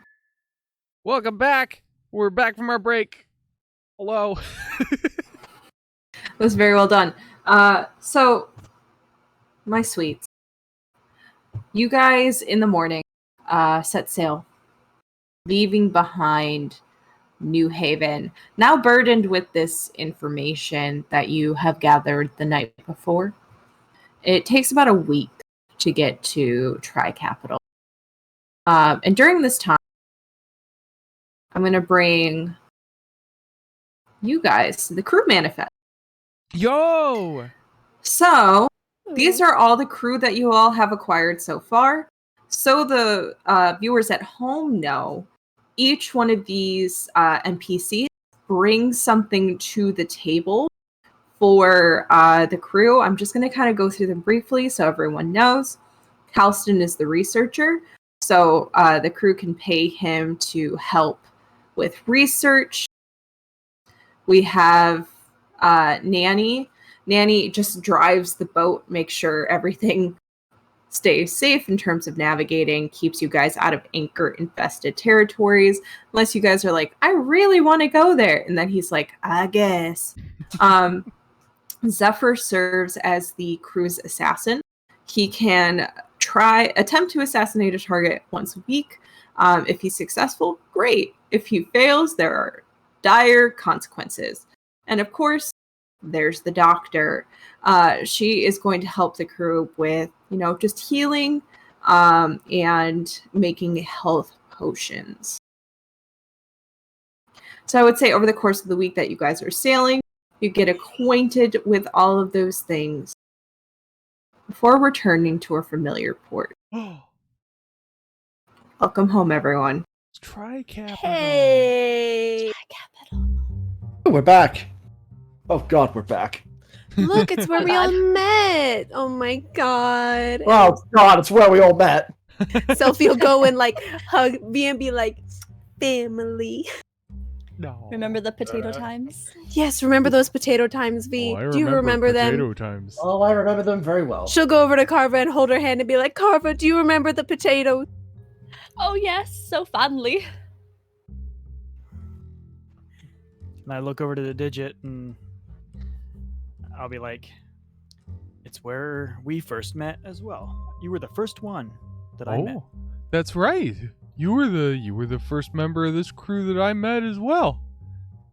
Yes. I remember being very hungry after that for some reason. Jesus Christ. And then we all met up in the Tipsy Tower. I think it's only fitting that we find ourselves back here. So, I know we have a lot of ground to cover, but I wonder if a good place to start would be the meeting up with my associate with the Merchant Alliance. I have a buddy named Travik. He was helping me get work before I met you guys. That actually reminds me. Technically, I'm owed some metal because we completed the delivery. Oh. We should be I can't remember. Am I careful owed with some that. gold? We should definitely be careful with that, though. We haven't been here in a while, so we don't know what the status is. I mean... Oh, they are absolutely not going to pay us unless we raise a sticker. I can promise you that right now. As someone who's been dealing with these bloody bureaucrats for the past 10 years, they are a massive pain in the ass. It's worth a shot, though. We all signed the contract, right? What contract? What contract? Only Digit signed a contract. Oh yeah, you signed that contract. That was probably a very bad idea, by the way. Is it still on the boat? No, you guys destroyed all the other papers. Yeah, I'm asking if We his ate off of copy is. them. I'm asking if no. his copy is still No, on the his boat. copy is My in copy the got Merchant destroyed. Alliance. Oh, Or not the right. Merchant, the Merc Sounds Guild. like we have to go and destroy it. No, don't destroy my contract. We might be And able to get paid. she'll go over to Digit. She'll put her arm around his shoulders and be like, Digit, you've got a lot to learn, my friend. But if I don't have a contract, how am I going to get gigs? I was told when I came How do you here think I I need to get get gigs? a gig. How do you think I get gigs? How do you get gigs? I just show up and I do them. Does anyone else have gigs? How many Nah. gigs does one I do need more. to I do have? more digs than gigs. Yeah, I mean, gigs are really aren't they usually like performances? I don't know. I perform all the time everywhere, so that's my gig. As fun as this is, I'm gonna cut y'all off so we can focus on the game that we're playing in front of a live studio audience. Oh right, fuck game. Oh my god. Tori, Oh, it's, shit, there are other it's people important for me to be funny, okay? So yeah, Connie, we all know you're the funniest one, okay? Connie is the Yes. funniest one. It's no, hands down though. But Easily. But No yeah, doubt. maybe we can talk to Travik about kind of what happened after, the gig went south. I would like to speak up and say, it is great for you to like get paid for your gig and stuff, but and she pulls out the feather that she got from that albatross. I feel like it's important to also address these clues that we've been getting, because it seems like when we got this feather, Digit was in trouble, and we've gotten a number of other things that might be like, I don't know, they feel like urgent. Oh, right, that lock And of I know hair. Selfie recognized Kit or Cat's hair, and I'm really worried about them. I am too. We should do that. I It's a agree. good place to start too, to figure out At how least, things like, are on the At least island. stop in and see if they're okay. Yeah, and the Tipsy Tower's not far from where we're docked. We can just head right there. Yeah, look, I can see it from here. Wow, there it is. Wow, it's so small here. Okay, It's so sounds like your guys' intention is the Tipsy Tower and then the Merc Guild, is that correct? Mm-hmm. Cool. Good. Okay. You all head to the Tipsy Tower, which is a bundle of I wood vote Connie for and president of Stream. support beams that are just kind of thrown together to create this multi-decked, different buildings hodgepodge of a bar. And inside you hear the roar of the crowd as you have arrived in around end of midday, kind of the beginning of the evening. So everyone's leaving work, coming back here. There's just like a general atmosphere of laughter and jovial revelry. There's definitely like at least 3 drunk people having a bar fight. And you see a familiar sight behind the bar. You see Cat. You can tell it is Cat because Cat is not smiling. She's looking at the bar fight. There's definitely calculation going on in her head. But you do not see Kit. Should we break up that bar fight for a cat? I was just thinking the same thing. Hey, why don't you go over there and do that? You're the strong one. Oh, if we need a little bit of muscle, I might be able to I'm help. teasing. We can all go. I think this is a good time to test out my new item. Oh. Here I was hoping to place some bets on who would win, but you know what? Fine. All right, I guess I'll like look towards Digit and kind of do this motion, like follow me. Digit will And- follow.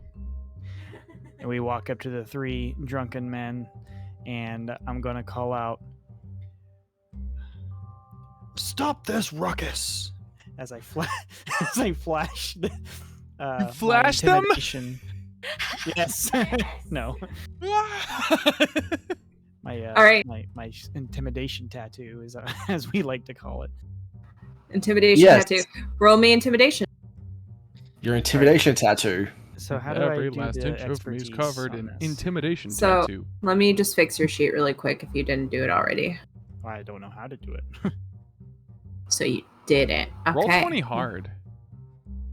Roll 20 very hard. Give me a moment. You know what else is hard? Stop. Zigzal's intimidation tattoo. Oh my god. All right, roll it now. Why Oh, do you I think saw- it's so intimidating? I saw you do that. Okay, intimidation. 28.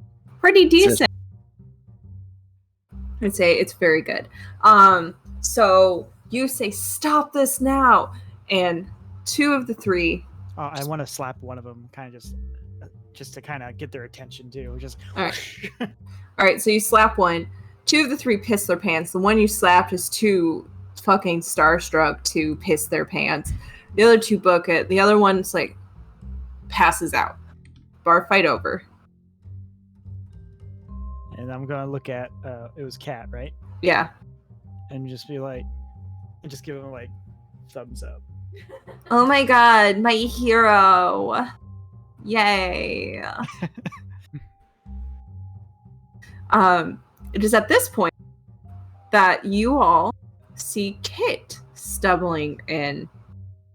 She is wearing, well, Kat is made up in like her usual like bartender outfit, like that vest, the slacks. Her hair is like kind of loose around her shoulders. There's definitely like a lot of exposed clavicle, you know what I mean? That good stuff. Kit comes stumbling down the stairs in a long night dress. Her hair is just wild. As she kind of stumbles around through the crowd just naturally parts for her. And she kind of stops and she looks at you guys and goes, I remember you guys. And you all immediately see Kat coming out from behind the bar as Kit just kind of looks at you all. I remember. And she looks at you, Selfie.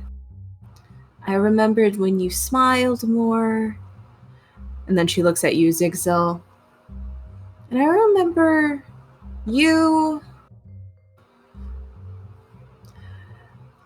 talked to someone else before. Someone who's really... I don't want to think about them. She looks to you, V. And I remember you when your hair was brown. She looks to you, Carva. And I remember you when you were taller and braver. And at this point, Kat just full on like grabs her sister by the back of the shirt and yanks her back. She goes, I like super apologize for her. She's sick. And she like puts Kit's head against her shoulders. And Kit looks at you, Ditch, and goes, I remember when you took off your mask. You didn't like it, but you did it. And you guys see like Kat just full on start to drag Kit out from the bar. And you guys hear the whole bar erupt and like, yay! As Kat goes, Kit's going to bed. You guys, did she just prophesize? V, was your hair ever brown?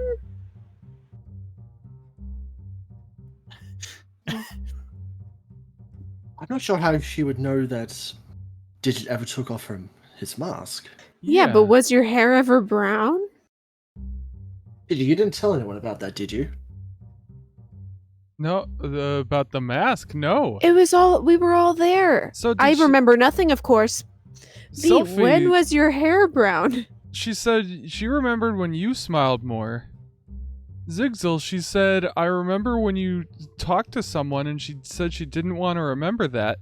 And then Carva, she said that you were taller. And V, she said you had brown hair. Are these things all true? I've talked to lots of people. V, was your hair brown before? I feel like that's the big question. V. I feel like I've never been taller in my life than right Sophie now. Sophie will go and like height up to her own body and be like, nah, seems the same. So to reiterate, Sophie, yours was, I remember when you smiled more. Carva, I remember when you were taller and braver. Zigzil, I remember that you were talking to that thing. I don't like to remember it. Digit, I remember when you took off your mask. I know you didn't like it. V, I remember when your hair was brown. So, I want you guys to take these words and think of them as you will. But I really want to emphasize Carva being taller and braver as just kind of a hint to y'all. Carva being taller and braver. Huh.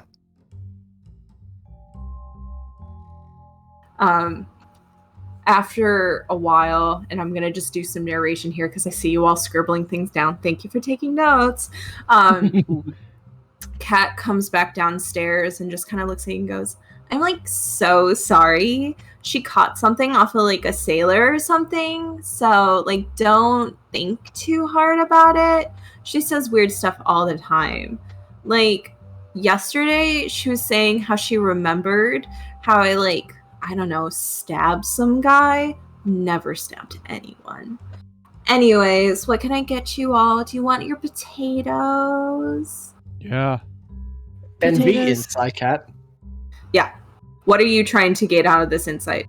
Basically, is she covering up what just happened? Even Go though it's for it. probably blatantly obvious. I mean, But- if you but- think it's obvious, That's an 8. Goddamn dice don't like me. think what you think. Alright. All right, you guys Jeez. go find a table. I will bring your potato order shortly. Bye. She walks Thank off into you. the kitchen. I think just- with a go ahead. V is just narrows his eyes at Cat for a moment, then just makes his way to the table. All right. So y'all kind of sit down. You take the time to kind of find a spot. A group of sailors kind of clear out, and you guys have a nice little corner booth where you're hidden from the door, but you can still see it. Carva, it's the sort of booth you love to sit in. Love this booth. It's a good booth. Who may I ask is in the bar with us? If I have a Make look around. me a perception check. Anybody hot?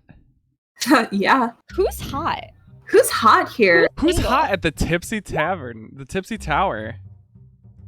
All right, a 12. You see a bunch of sailors, merchant, alliance folk. You know, just a few folks that you would come to expect here. You don't see any dwarves. You don't see anyone too shifty.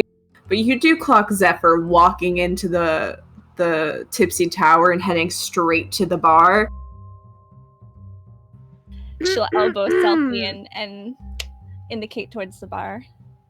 I'll look at her with a knowing. Do we want to go get him together? Do we need to explain to him that he's got to perform for his drinks? Hold on, guys. Absolutely. Hold on. I think that's I've- necessary. I think I've got this. If I may. Do you want to give him the bagpipes? I've got a Please. plan. Digit's gonna try and What's your wave plan? down Cat. Mm-hmm. He's gonna say, "Hey, you see that kid over at the bar? Unfortunately, yeah. Get him a milk on me, and don't let him have any alcohol." A milk? All right. She... Andrew, fuck you. She goes... And then you see Zephyr and her kind of having this conversation. Y'all can roll me an insight check. Hell Oh yeah. fuck yeah, he's gonna be so pissed. Oh, I want to read Oh, lips if I 4. can. Yeah, you My can read lips. observant view- Hell yeah. Ooh, can I listen in? Will you tell me? Oh, please Yeah, be a big I'll one. be. Thank you. That's 20. another Yeah. 25. All right. I also wanted to say, Digit, you stole the idea right out of my head. Ah! So, as you were saying that, just V now has this shit-eating grin on his face. I think Digit notices and he's gonna give V a little wink. Well, you can't see because he's wearing a mask. Yeah. He'll tap the mask. He'll tap the mask for a second. All right. Is that everyone who wants to roll insights? Okay. So I'm gonna deal with these first, and then we're gonna go to Carva's reading lips. Selfie, you're kind of paying more attention to Carva, who's translating for you. Carva, you're really deep in this, and you're like, wow, this kid is really too comfortable with this. And Digit, you're reading this yeah, this fucking goddamn 17-year-old child is flirting with this grown-ass woman, and you just see Kat with that just sort of typical yay expression, but instead there's a little bit of a twinkle in her eyes. She reaches back and kind of leans in, plays into it, and then puts the milk in front of him, and you Carva and Digit, you both see his face fall as she just kind of pushes his forehead back and goes and walks off to the next customer. Ooh. Zephyr, you garbage child. Forgot. Burned. Yes. You will hear from V just like as that happens, like Wait, what is was it? that? What was that? that was just like a single laugh. Oh, yeah, A just chuckle. Oh, okay.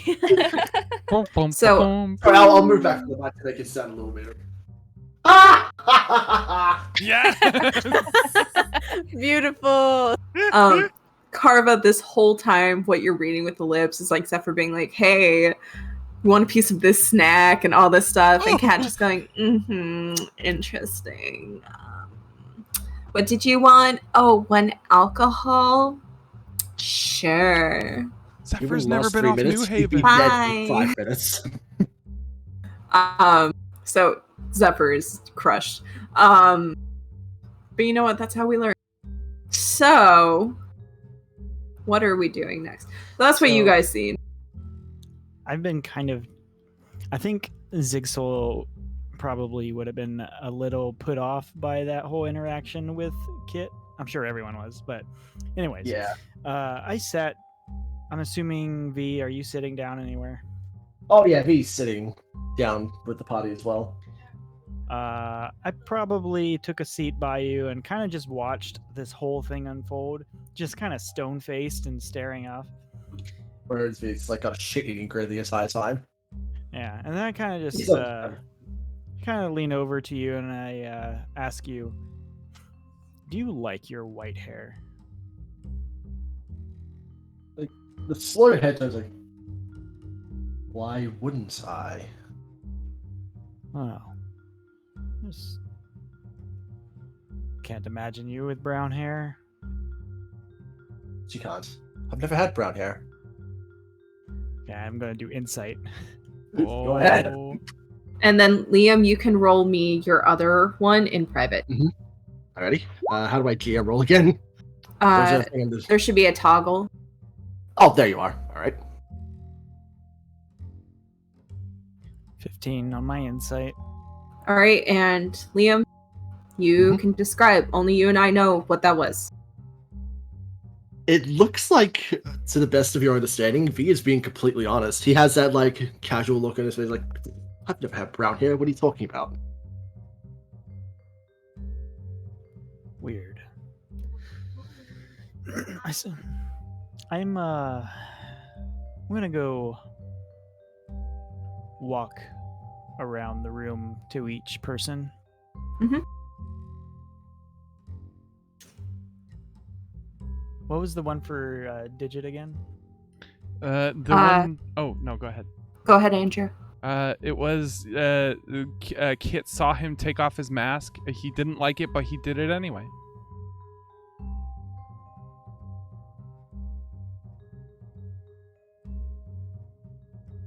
All right, I'm gonna walk over to.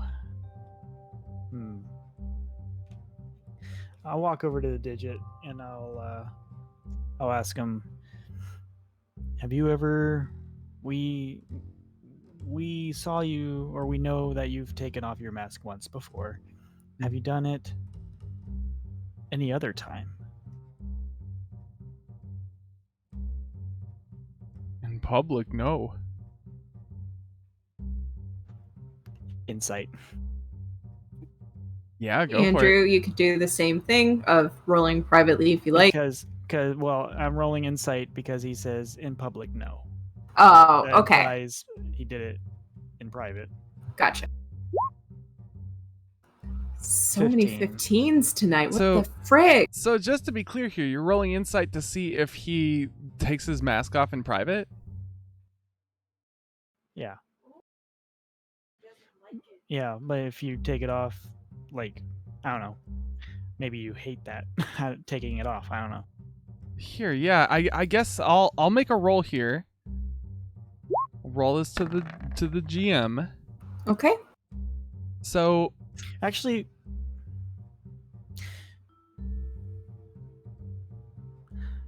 I actually want to be a little more considerate for Digit. I think I'll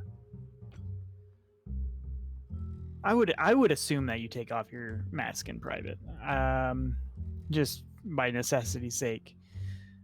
Yeah. Otherwise, that face is disgusting. He Right, finally that, takes it that off, mask and it's would get just like so fucking grody. I'm trying to formulate this. You take a minute and you think it through. And is it okay if we kind of cut away from you for like a minute or two so we can give you a moment to formulate your thoughts? Sure. Okay, take your minute. What are the women doing? Hey, lady, Probably what we snickering doing? about Zephyr. We're for sure snickering. Do we want to go talk to him and be like, "Hey, honey boo"? We can, or we could be talking about like Kit's.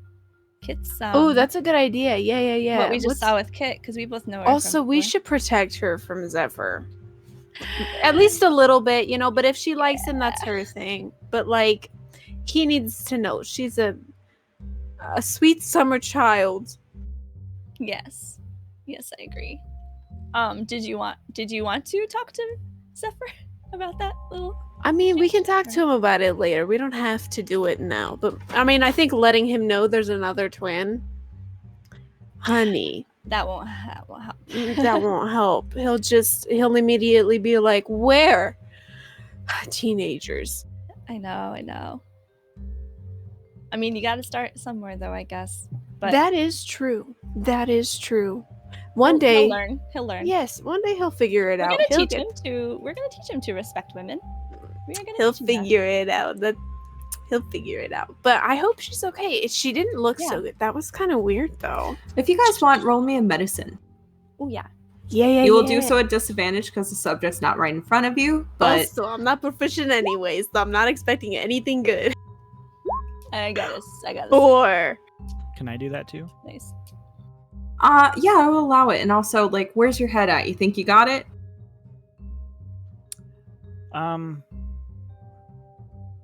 I think that Zigsoul is going to abandon that train of thought for now. Okay. We can circle back to it later if it pops in. All right. So 6, 4, and 9.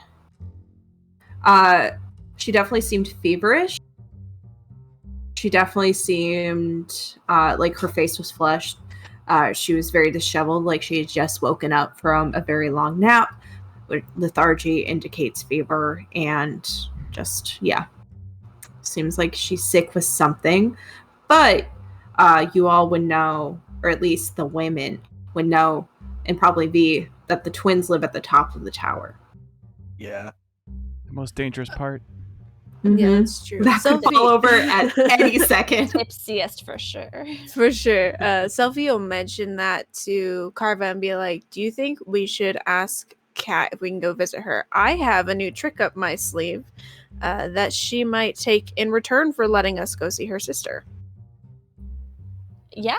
Yeah. Do you want me to come with you? If she lets us go. Yes, of course. Okay. Yeah, we should definitely ask her about what's going on. Yeah. Wait, who else wants to come? She'll be like, We "Wait, all did 5 you- of us just like are we all jump up the going?" stairs and hover Oops, over her bed. sorry, you were at the same table. No, I didn't. you're okay. No, Digit, you're okay. We still like you. Oh, okay. You can be one of the girls today." Oh, Good call on the milk too. That was a That was really a good good call. Thank you. I Mhm. think we had the same ideas. We were on the same wavelength there.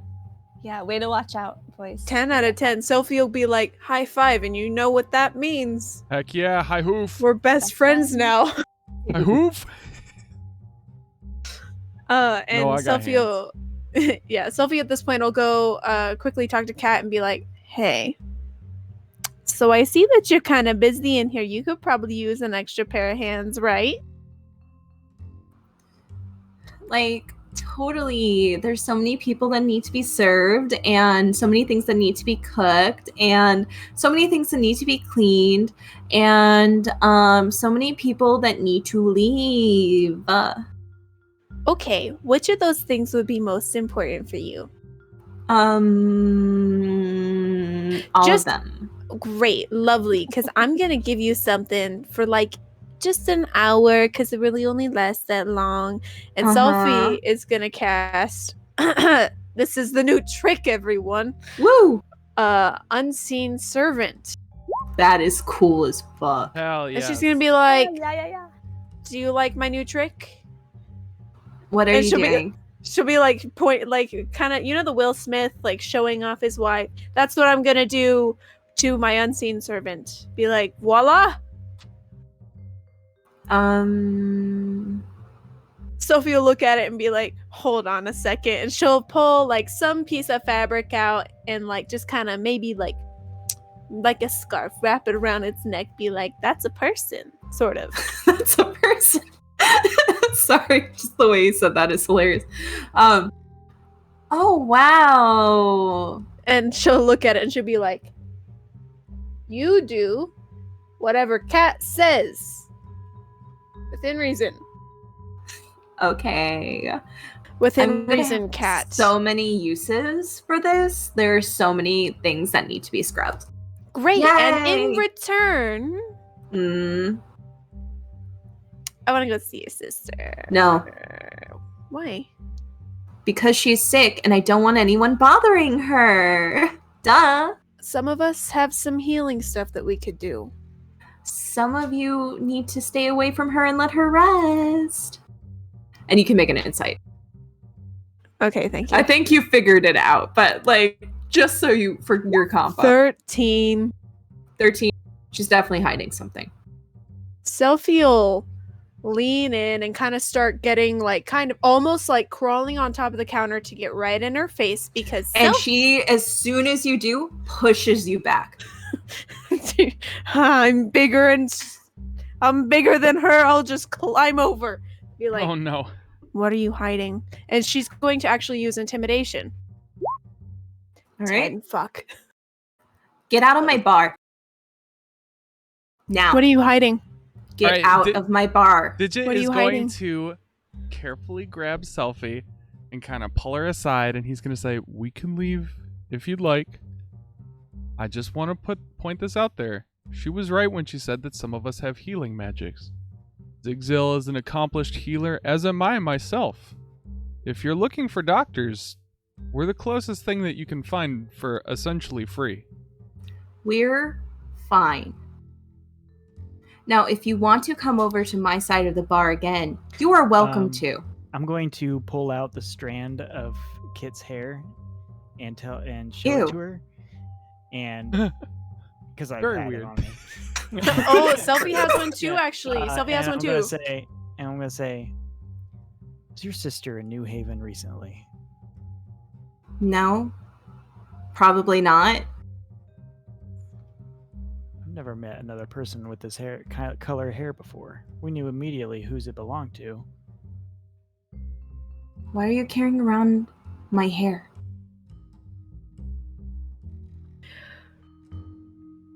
A bird gave it to us. She's gonna roll an insight now. I know. Are you familiar with Adam- Albert Ross? I know that sounds crazy. You see two people with the luck of your hair and say, a bird gave it to us. If I had a nickel every time a bird gave me either Kit or Cat's hair, I'd have 2 nickels. Which That's is not true, a lot, but that's it's weird that it true. happened twice. Yep. It's one from each. Oh, dang. 'Cause there's 2 of them. Oh, Sorry. hey, I didn't ever think of that, actually. Shit, yeah. I had never considered that possibility. That's, yeah. Or these birds just really want to eat a redhead. Redhead. They tried really hard. I want to emphasize just how creepy and insane this all sounds.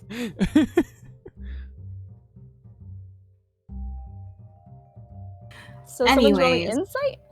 Oh yeah, she rolled it. She's just kind of looking at you guys, just so perplexed because you're like both like a bird gave it to us, and she's just like, what?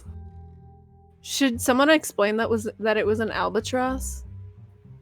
It was an albatross. Yeah, it was. Do yeah. we know? Does she know? Would I know it was an albatross? I don't know anything. Yeah, I think the bird landed right on your head when you got. Yeah, and then I made Clue. friends You tried to make with friends it. with him, yeah. I did make friends with it. The We were bird landed great. right on my tankard when I talked to it. It sounds crazy, but one of the clues this bird gave us led us to a friend who was in danger. And when we got back to this island, we all wanted to come see you guys because of the same reason. We got these two pieces of you, and we wanted to see if you were okay. And it doesn't seem like your sister is okay.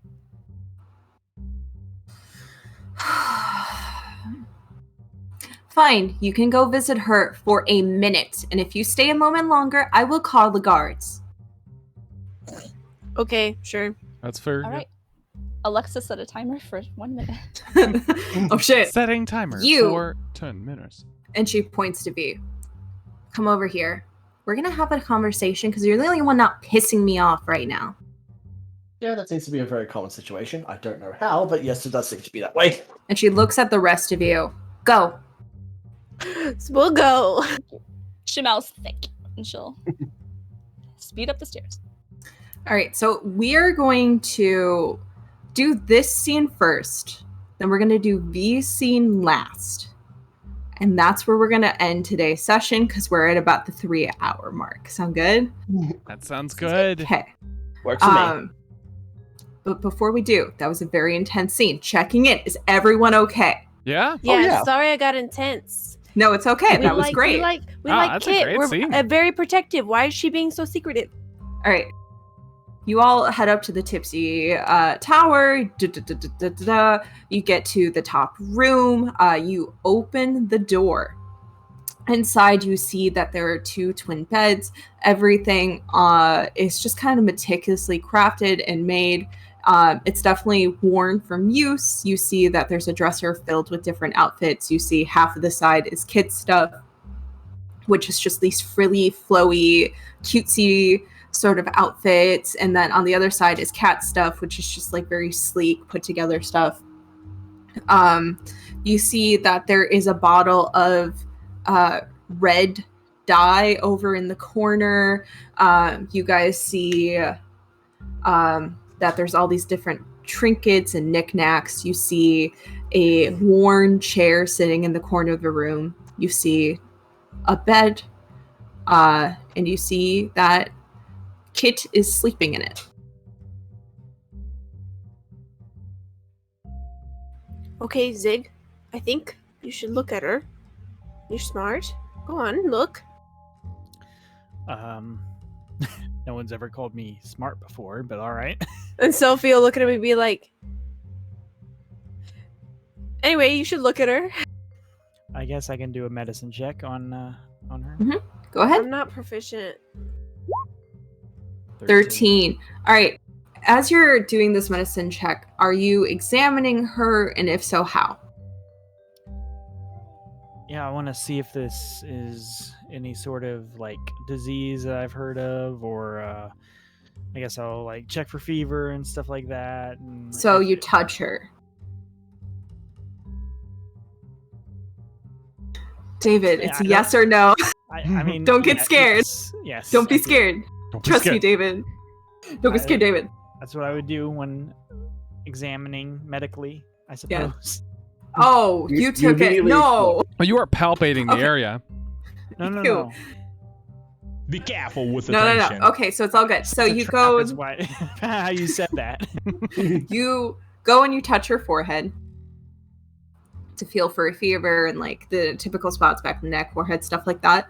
When you pull your hand away, there's a film of some sort of weird substance on your hand.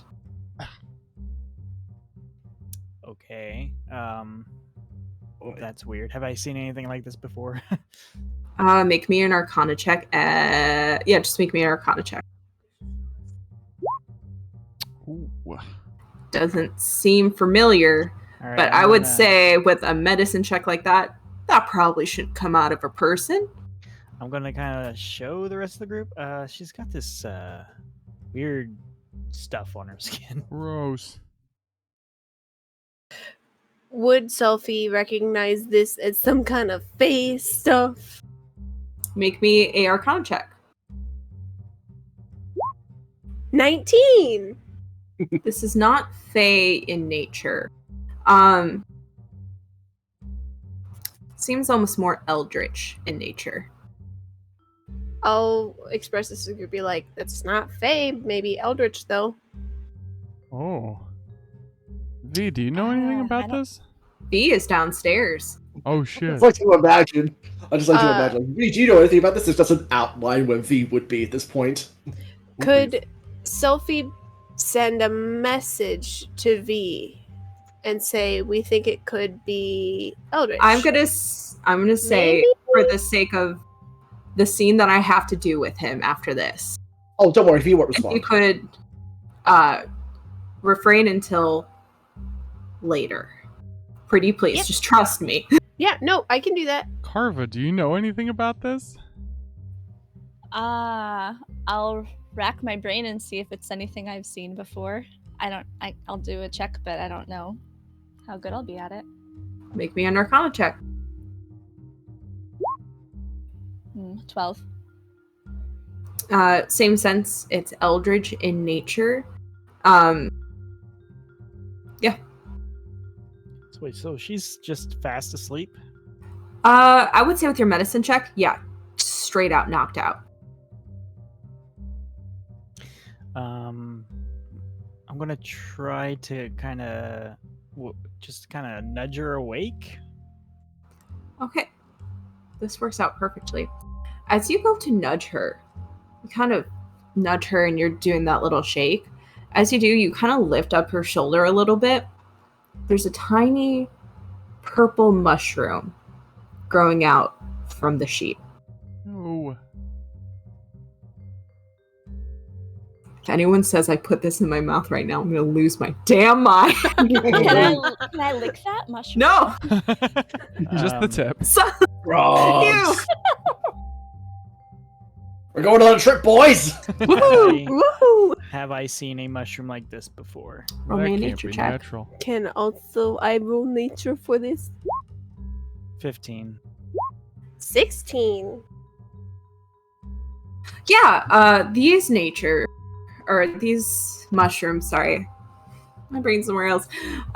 These mushrooms are not native to this island. You guys remember seeing them in Dire. Oh. Oh. In the forest with Sally. Sally Westbrook. Sally Westbrook. Sally I Westbrook. remember her. Man, she's got a hard life. There's a lot going on with Sally right now. Fucking It's fair. like I'll just Obviously, we'll say say, that out loud. now how did this get all the way to Tri-Capital? You don't think this has And something it's- to do with those Fae? And it's growing out It's not the Fae, of the though. sheet. Selfie wants to pull the sheet up to kind of figure out, like, how far is this rooted in? All right, so you do that. There's more tiny mushrooms starting to grow. Are they like actively growing before our eyes, or are they just like in different stages of growth? They're in different stages of growth. You can make me a general intelligence check. 13. 13. I want to. Sorry. So let's I'll resolve this. Yeah, sorry. Thank you. You caught yourself, see? Carva. There seems to be more mushrooms in the center of the bed and less towards the outer parts of the bed. So, like, down the line, more, and as it goes out, less growth. Okay, I'll point that out to everybody. I'll Zix will just kind of say, if these mushrooms ended up all the way out here, then someone must have brought them. Maybe we should look around this room and see if we can find either the source, like if there's just like a basket full of these things, or if there's like a note saying they ordered like a receipt saying they ordered some? Like, where did these come from? I actually think, and I don't know if it's appropriate for you boys, maybe, but Carva and I, maybe we should check her back to see if maybe there's something under her shift, just to make sure that she's not. I don't know. Check for wounds, I guess, underneath, or like just on her back. So, maybe not her butt, but just to check to make sure that like it's not coming out of her. I don't know. I've got weird feelings about this. We don't have a whole lot of time to like search through things, but I think, just making sure she's physically okay at least. Maybe if you guys want to check the room, Carva and I can check her, so that her privacy is maintained as much as possible. Yeah, we can check the room. Yep. All right. So, we're going to start with the lads. Lads, make me an investigation check. 4. Boy. All right. Investigation. Come on out. 8. Okay. So you guys search high and low. You find no records of any orders from Dyer. You find nothing, like no other mushrooms outside of the bed. I would still say, though, with you guys kind of looking around, I want you both to make me a perception check now. And I would say this is happening at the same time as the ladies doing their thing. All right. So Zigzil, I think you're really focused in the moment, and you're just, so many things have happened in the past 3 hours that you've been on this island, and you're just like, none of this makes any fucking sense. It's insane. And I think you're just trying to piece together so many puzzles that they're kind of getting jumbled in your head. Digit, as you're searching around looking for these things, you clock something out of the corner of your eye. I assume you kind of like get Zigzil's attention. And you see little figurines. There's one of a cow, and there's one of a knight standing next to a bed with a sleeping princess. And there are two. There's a beautiful looking woman standing next to the bed, and then there is a very strong looking woman next to the bed of the princess. And those are like the little dolls you see set up on the windowsill. Selfie and Carva, you pull up the nightdress. There is that strange substance oozing out from Kit. I was like, it's not Cat.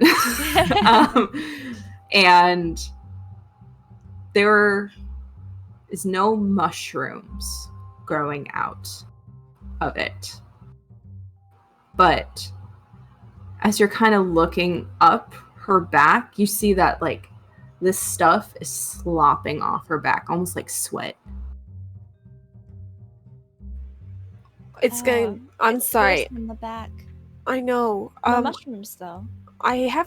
I want to try test one more thing. Selfie is going to just kind of wipe her finger real quick and bring it to her nose. No, I'm not gonna eat it.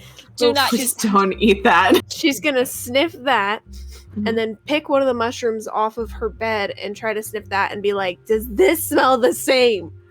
What's going on?" Interesting thing. As you do that, it has this very acrid scent. Acrid and earthy at the same time. It's weird. And then you pick up this mushroom with the hand that you have the mucus on, and the mushroom suddenly grows in your hand. Oh. And with that, we're gonna cut to V. Oh God.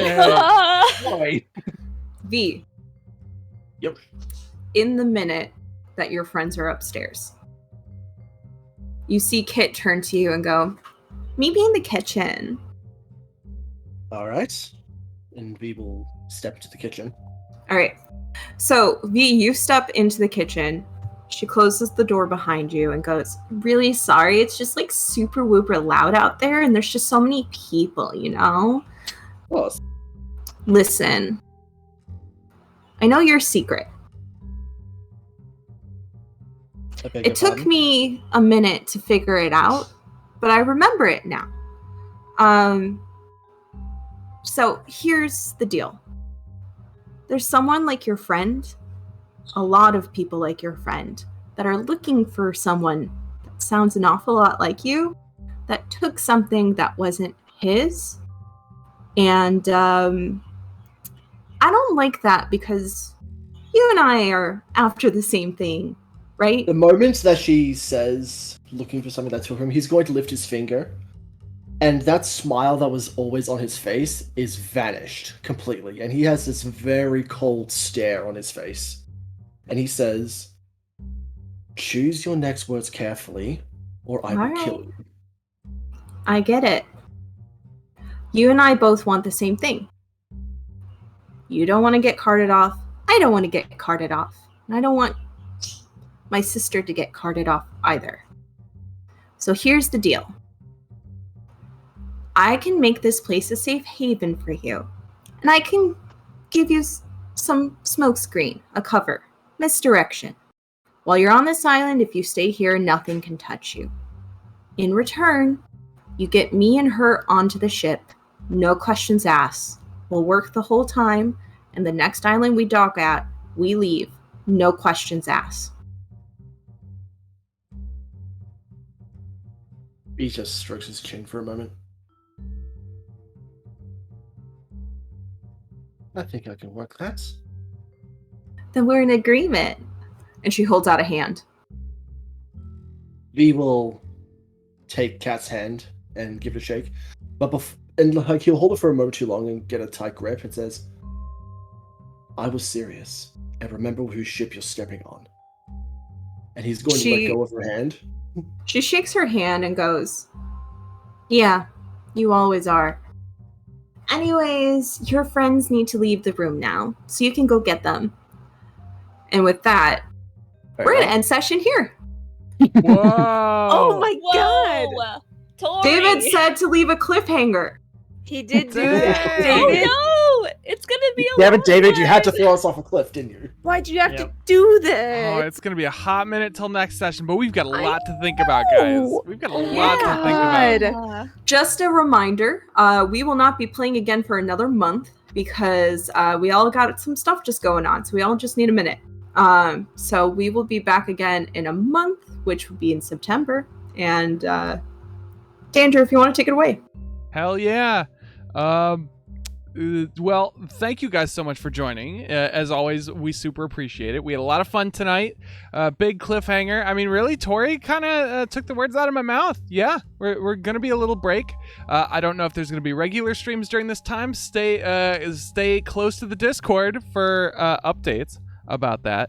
And yeah, before we end tonight, let's find somebody to raid. Who should we raid tonight, you guys? What kind of channel should we raid? Who's playing? Good right now? question. All right, I'm pulling it up.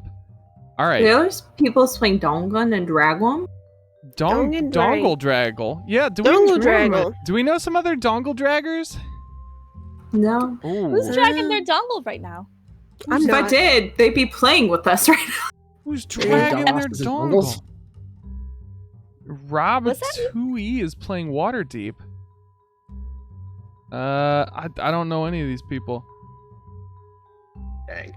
Which of these looks the most fun? I feel like D&D Spill the Tea romance and TTRPGs sounds pretty fun. Let's get to that one. That's Yeah. where I want to man. go. Let's go Take me fucking to the crazy. Let's go somewhere bonkers. So we're going to go raid them. So everybody stick around. Come say hi to our new friends. We're going to go say hi to Gnome Anne. So stick around for that. And oh no, not that camera. No, get away from me. Shoo, this camera. So once again, thank you all so much for joining. I'm going to hit that raid button. Okay, so in like 10 seconds, we got we got everybody. All right. Okay. Ha! Oop. Wait, no, before I fart, it's been too long. Have a good night and goodbye.